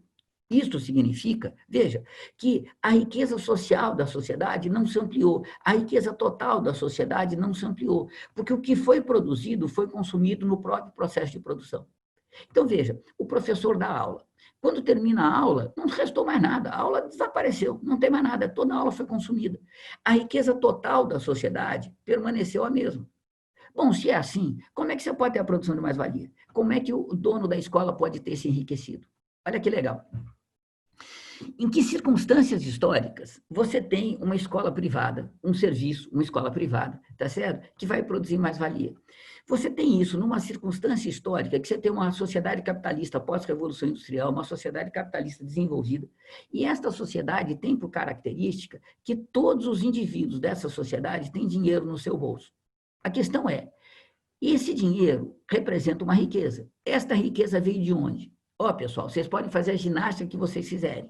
Se ele é um comerciante, veio da mais-valia que o industrial tirou do proletariado. Se ele é um trabalhador do comércio, veio do dinheiro do comerciante que veio da mais-valia que o industrial tirou do comércio. Se ele é um banqueiro, veio do juro que o industrial pagou para o banco, juro esse que vem, né, da riqueza apropriada pela burguesia industrial através da mais-valia que tirou do proletariado. Se ele é um trabalhador do banco, de onde vem o salário do cara? Vem da mais-valia. Veja, não tem por onde o dinheiro da sociedade ter vindo que não seja da produção do próprio proletariado, da própria produção industrial. Veja, proletariado da indústria do campo, tá certo? Depois a gente pode melhorar isso um pouco. E o resultado disso, então, é que você só pode ter a escola privada, você só pode ter os serviços produzindo mercadoria numa sociedade em que você tem os indivíduos com dinheiro no bolso. Essa é uma condição imprescindível. Esse dinheiro já veio de algum lugar. Eu mostrei para vocês agora que veio do proletariado.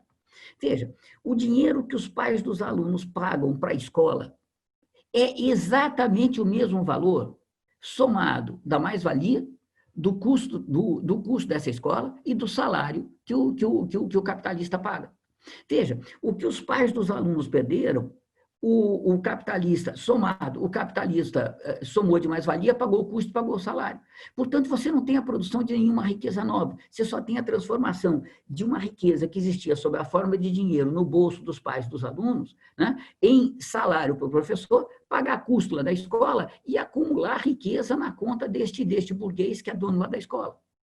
Veja, quando o burguês vai depositar o seu dinheiro no banco, né, o seu capital no banco, pouco importa para o banco se veio de uma escola ou se veio de uma indústria, pouco importa. Mas do ponto de vista da reprodução da sociedade global, importa muitíssimo, porque a produção da mais-valia na indústria não produz uma mercadoria, ou se vocês quiserem, a produção da mais-valia nos serviços não produz uma mercadoria que continue existindo após o processo produtivo e que, portanto, amplia a riqueza social total, ou, se vocês quiserem, amplia o capital social total. Isto só acontece com o trabalho proletário, porque só ele transforma a natureza em meios de produção e de subsistência que são produtos que continuam subsistindo após a transformação da natureza, após o processo de trabalho. Então, isto vai fazer, veja, com que o proletariado seja a única classe que produza toda a riqueza da sociedade capitalista. Ela é a única classe que produz o capital e que valoriza o capital. Os outros trabalhadores produtivos de mais-valia só valorizam o capital. O proletariado é a única classe que produz e valoriza o capital. O Marx diz isso, pessoal, com todas as letras, sem nenhum direito a qualquer apelação. Ele vai dizer, olha, por proletário, só se deve entender economicamente o assalariado, que produz e valoriza capital. Ele diz com todas as letras, está na nota 70 da página 188 do tomo 2º do volume 1º da edição de 1985 da Abril Cultural. Está lá com todas as letras. Ele repete isso várias vezes. Vocês não vão tirar do livro 1º do Capital, vocês não vão tirar nenhuma interpretação compatível com o livro 1º, que vai dizer que o proletariado é algo diferente do que isso que eu disse para vocês agora, para o Marx, tá certo? É algo diferente do que isso que eu disse para vocês agora. O proletariado é a única classe que, ao transformar na natureza em meios de produção e de subsistência, produz um produto que continua subsistindo ao processo de trabalho, por isso produz o capital social total, portanto, é a única classe que produz e valoriza o capital. tá certo? Os outros trabalhadores produtivos, eles valorizam o capital, mas eles não produzem o capital, porque o que eles produzem nos serviços, tá certo? É uma mercadoria, é um produto, uma mercadoria que vai sendo consumida no próprio processo de produção. Veja, com isso a gente chega no cerne do problema. Putz, pessoal, eu tenho meia hora. A gente chega no cerne da discussão do que é o proletariado e as outras classes sociais. Veja, eu vou tentar ser muito expedito e muito direto, contando que vocês vão ler o livro verdinho lá da Cortez, e aí tem todas as citações, todos os argumentos que eu consegui juntar estão lá, tá certo? Eu não consegui juntar nenhum outro argumento a mais do que está lá, tudo que está lá, está lá. Veja, não quer dizer que eu esteja certo, tá certo? Eu estou convencido que eu entendi o livro primeiro, mas vai que vocês provam que eu estou errado, tá certo? Basta vocês escreverem um texto e dizer, está errado isso, essa interpretação não é, isso que ele tira desse texto, a interpretação está errada, no contexto é isso, tá certo? Não quer dizer que a minha interpretação necessariamente está certa, mas vocês vão ter que fazer um texto dizendo, olha, onde é que eu errei, por que eu errei, e eu vou ficar feliz na vida, que eu vou aprender com vocês uma barbaridade, tá certo? Façam isso. Veja, qual é a contradição decisiva do modo de produção capitalista? Entre o proletariado e o restante da sociedade, mas entre o proletariado e a burguesia é o decisivo. Porque, veja, o proletariado produz toda a riqueza da sociedade, produz todo o capital. Esse capital é a propriedade privada da burguesia, que é a força econômica, social, política, ideológica que oprime o proletariado.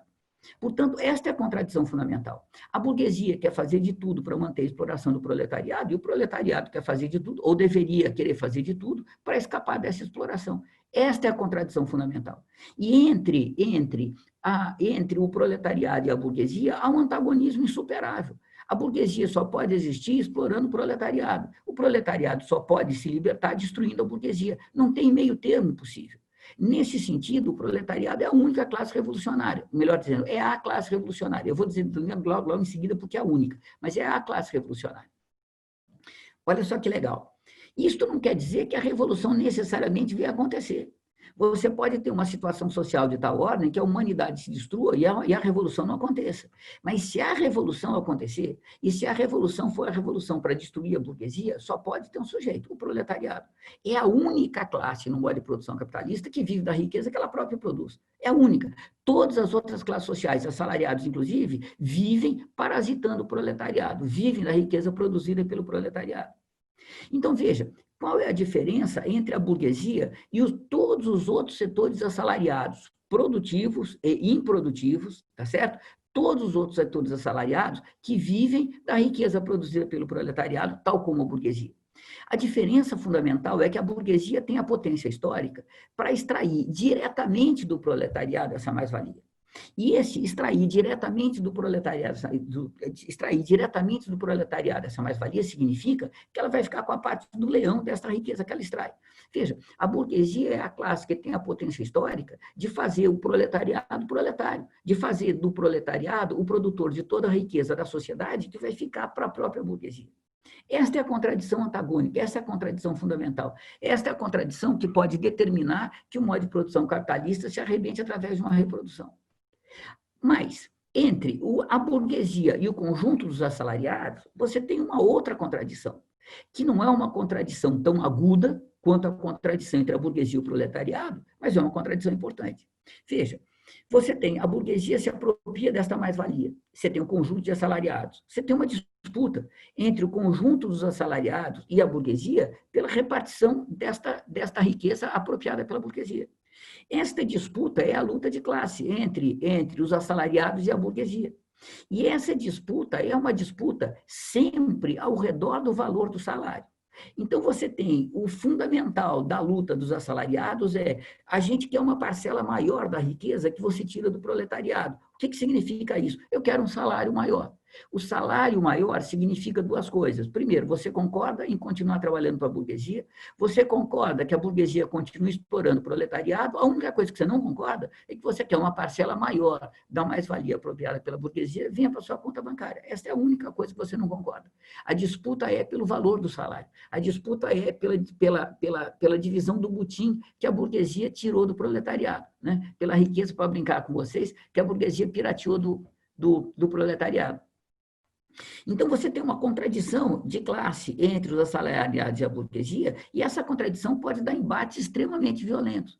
Mas, na maior parte das vezes, na essência desses embates, há exceções, na essência desses embates, o que está em questão não é a exploração do homem pelo homem. O que está em questão não é tem que acabar com toda a exploração, inclusive do proletariado. O que está em questão é o seguinte, ó, tem que manter os nossos salários mais elevados. Para isso, mantém a exploração do proletariado. Portanto, o conjunto dos assalariados tem uma enorme coincidência histórica com a burguesia, porque ambos dependem da riqueza produzida pelo proletariado para continuar a existir, para se reproduzir socialmente. Então, veja, você tem uma contradição entre a burguesia e os assalariados, mas você tem uma contradição que é também uma concordância. Porque a concordância é, né, nós estamos juntos, né, a burguesia e os assalariados são parasitas do trabalho proletário, portanto, tem interesse em manter a exploração do proletariado. Então, todas as vezes que você tem um processo revolucionário mais agudo, você tem um processo em que o conjunto dos assalariados tende a ficar do lado da burguesia, o proletariado tende a ficar isolado. O que, em larga medida, até agora, a gente pode discutir isso melhor mais para frente, né? Porque as revoluções do futuro não vão ser iguais às revoluções do passado, se é que as revoluções do futuro têm que abrir, de fato, a transição ao socialismo, tá certo? Mas todas as revoluções até agora, em que se tomou o poder, uma das questões que decidiu a tomada do poder a favor dos revolucionários é quando o proletariado conseguiu atrair para o seu lado as fatias importantes desses setores assalariados, mas conseguiu atrair fatias importantes adotando, em partes, bandeiras pequeno-burguesas, bandeiras reformistas, bandeiras que não colocavam diretamente em xeque a questão da propriedade privada, para você conseguir atrair setores dos assalariados, isolar a burguesia e destruir a burguesia, tomar o poder. Tá certo? Destruir a burguesia é demais, mas pelo menos tomar o poder. Então, vocês percebem que esta é uma contradição que faz com que a luta de classe na sociedade capitalista seja muito mais complexa e muito mais sofisticada do que você tinha nas sociedades pré-capitalistas. Deixa eu dar um enorme salto, porque agora eu tenho, pessoal, 20 minutos. Isso é uma tragédia. Veja. Se a gente pega o modo de produção capitalista, o que esse modo de produção capitalista tem na sua essência? Você tem uma relação entre a burguesia e o proletariado, relação na qual o proletariado, ao transformar a natureza em meios de produção e de subsistência, produz o capital, tá certo? E produz, portanto, toda a riqueza da sociedade capitalista. Quando você tem um proletário produzindo esta riqueza, veja, já está determinado pelo próprio mercado como vai ser distribuída essa riqueza. Veja, você produz uma mercadoria, o trabalhador ele produz uma mercadoria, essa mercadoria vai ser vendida pelo seu valor. Veja, quando a mercadoria é vendida pelo seu valor, já está determinado o que vai ser custo, o que vai ser salário e o que vai ser a mais-valia. Veja, o próprio mercado já estabelece uma relação de divisão de riqueza que vai fazer com que o capital acumule sempre e que o trabalhador e que o proletário fique sempre com seu salário, jamais acumule. Portanto, no modo de produção capitalista, você tem um processo de acumulação crescente da riqueza e de concentração crescente dessa riqueza, que não significa que alguns setores assalariados, inclusive alguns setores do próprio proletariado, não podem ter salários que vão crescendo ao longo do tempo. Mas esses salários aumentam 1, 2, 3 vezes e a riqueza do capital aumenta 50, 60, 70, 100 vezes. Você tem um processo de concentração de riqueza. E muitas vezes, nesse processo de concentração de riqueza, é interessante para o próprio capital ele possibilitar aumento de salários para determinadas camadas de assalariados.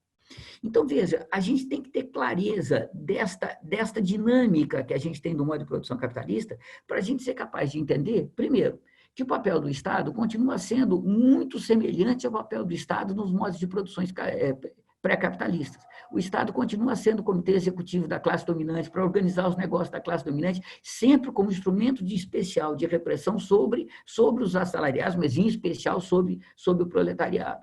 Segundo lugar, ter muita clareza que esta enorme camada, ter muita clareza que na medida em que você vai desenvolvendo as forças produtivas de uma forma cada vez mais intensa, você tem um processo em que você precisa cada vez menos força de trabalho para transformar a natureza num meio de produção e de subsistência.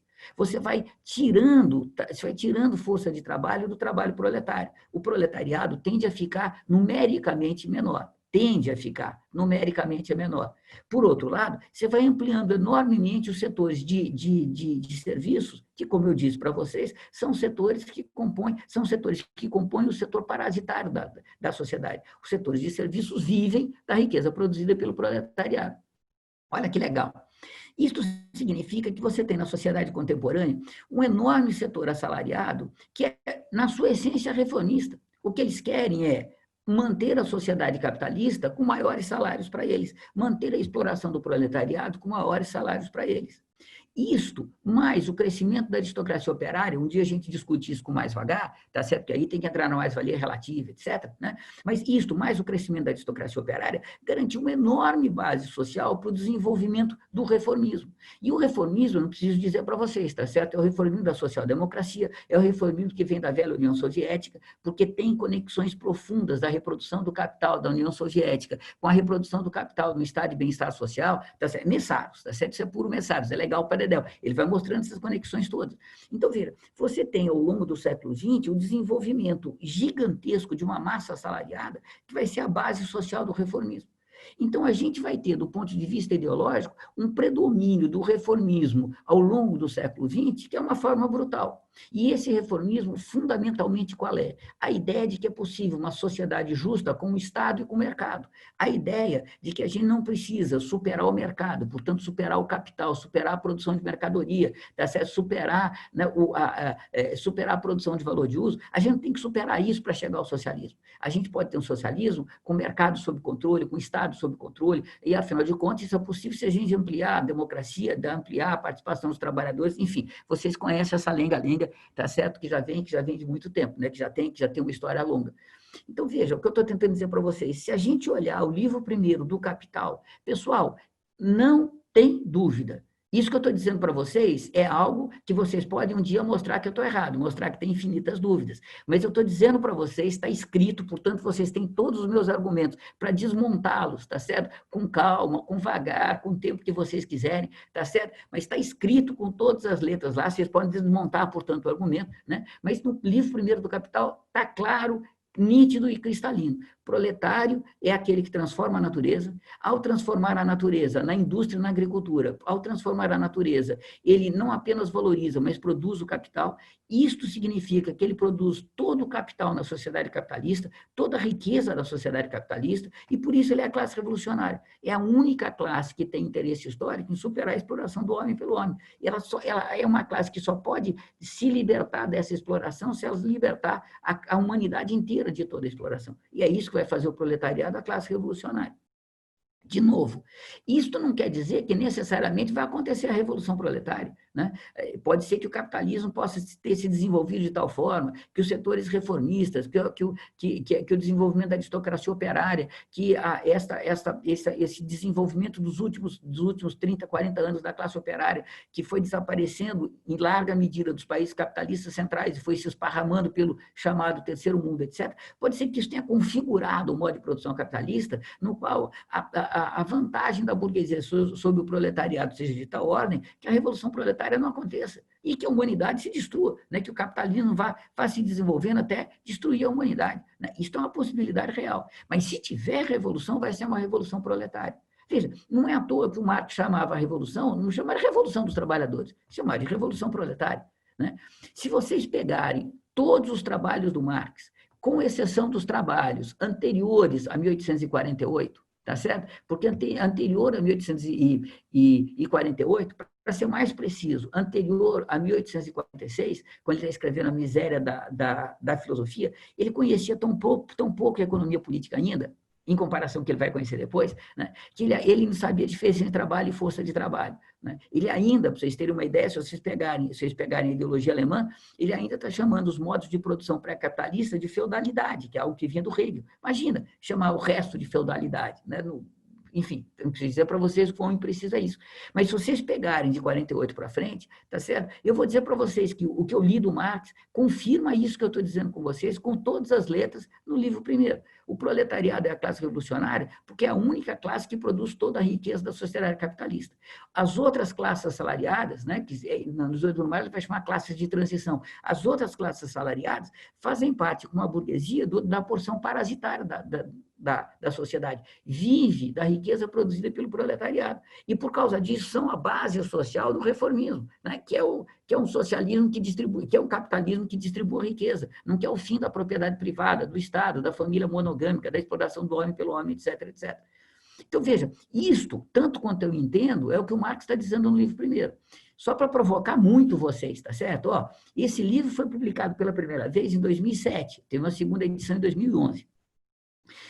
Eu não tive até hoje, tá certo? Nenhum texto dizendo assim, ó, o Serginho errou aqui, isso que ele está dizendo está errado, essa interpretação está incorreta.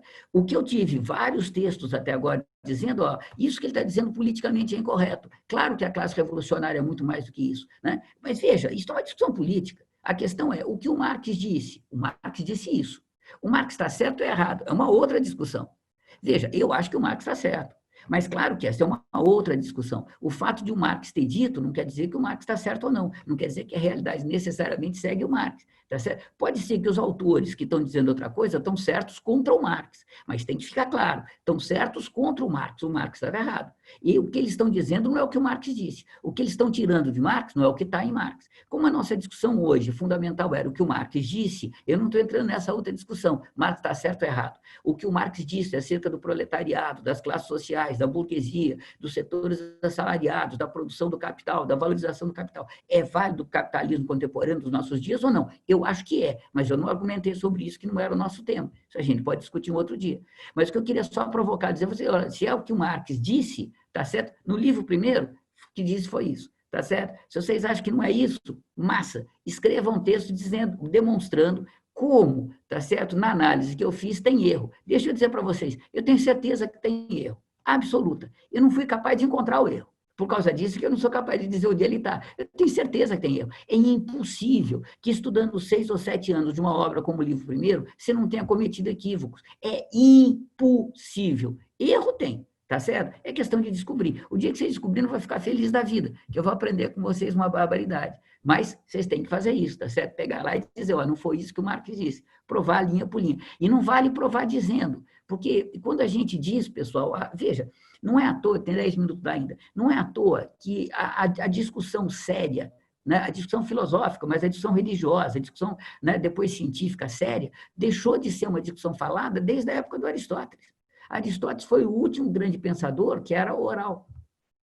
A linguagem oral não presta para uma discussão conceitual séria, porque a linguagem oral, ela admite nuances, ela admite flutuações, tá certo? Ela tem uma imprecisão própria dela, tá certo? Que não serve para uma discussão conceitual. A discussão conceitual só se faz por escrito. Portanto, isso que eu estou dizendo para vocês serve de provocação para vocês irem ler e escrever, tá certo? Mas conversar, aquilo que... Lembra como é que chamava aquele jesuíta que veio para o Brasil, como Jean Chieta falava, né? Você escreve na areia, pronto, tá certo? O mar leva embora, né? Falar é algo que entra para um ouvido e sai para o outro, isso não tem nenhum significado, ou um significado muito pequeno. O que de fato importa é escrito. Então, se não é isto, tá certo? Mostrem para mim onde eu estou errado, e eu vou ficar feliz da vida de aprender com vocês. Até lá, eu vou dizer que vocês estão me devendo, tá bom? Mas termino aqui, tá bom? Dizendo que foi um enorme prazer, claro, estou à disposição de vocês, o que vocês quiserem, tá certo? Adoro encontrar com vocês, é sempre uma delícia, e não deixem que essas minhas observações signifiquem qualquer outra coisa, a não ser uma tentativa de contribuir com vocês, tá certo? Mas queria agradecer muito, é um enorme prazer, bom demais ver vocês todos aí. Foi feito amigo de tudo que a gente sonhou. O que foi feito da vida, o que foi feito do amor, quisera encontrar aquele verso menino que escrevi há tantos anos atrás.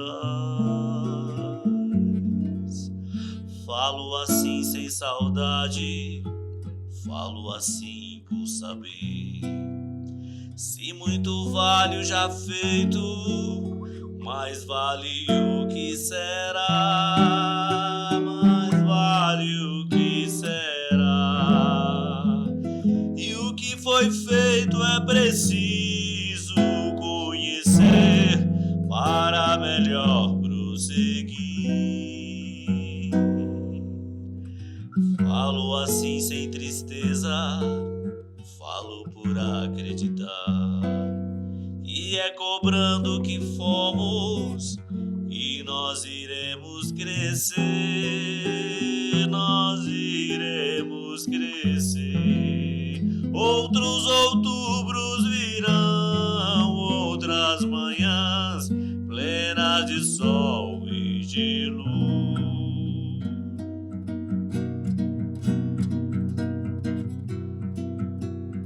Alertem todos alarmas, e o homem que eu era voltou. A tribo toda reunida, ração dividida ao sol de nossa Vera Cruz. Quando o descanso era luta pelo pão e aventura sem par.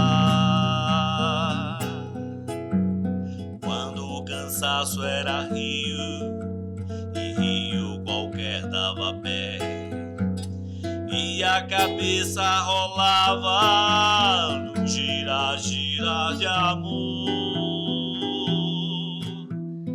E até mesmo a fé não era cega nem nada, era só nuvem no céu e raiz. Essa vida só cabe a palma da minha paixão. De Vera nunca se acabe, a abelha fazendo seu mel. No canto que criei, nem vá dormir.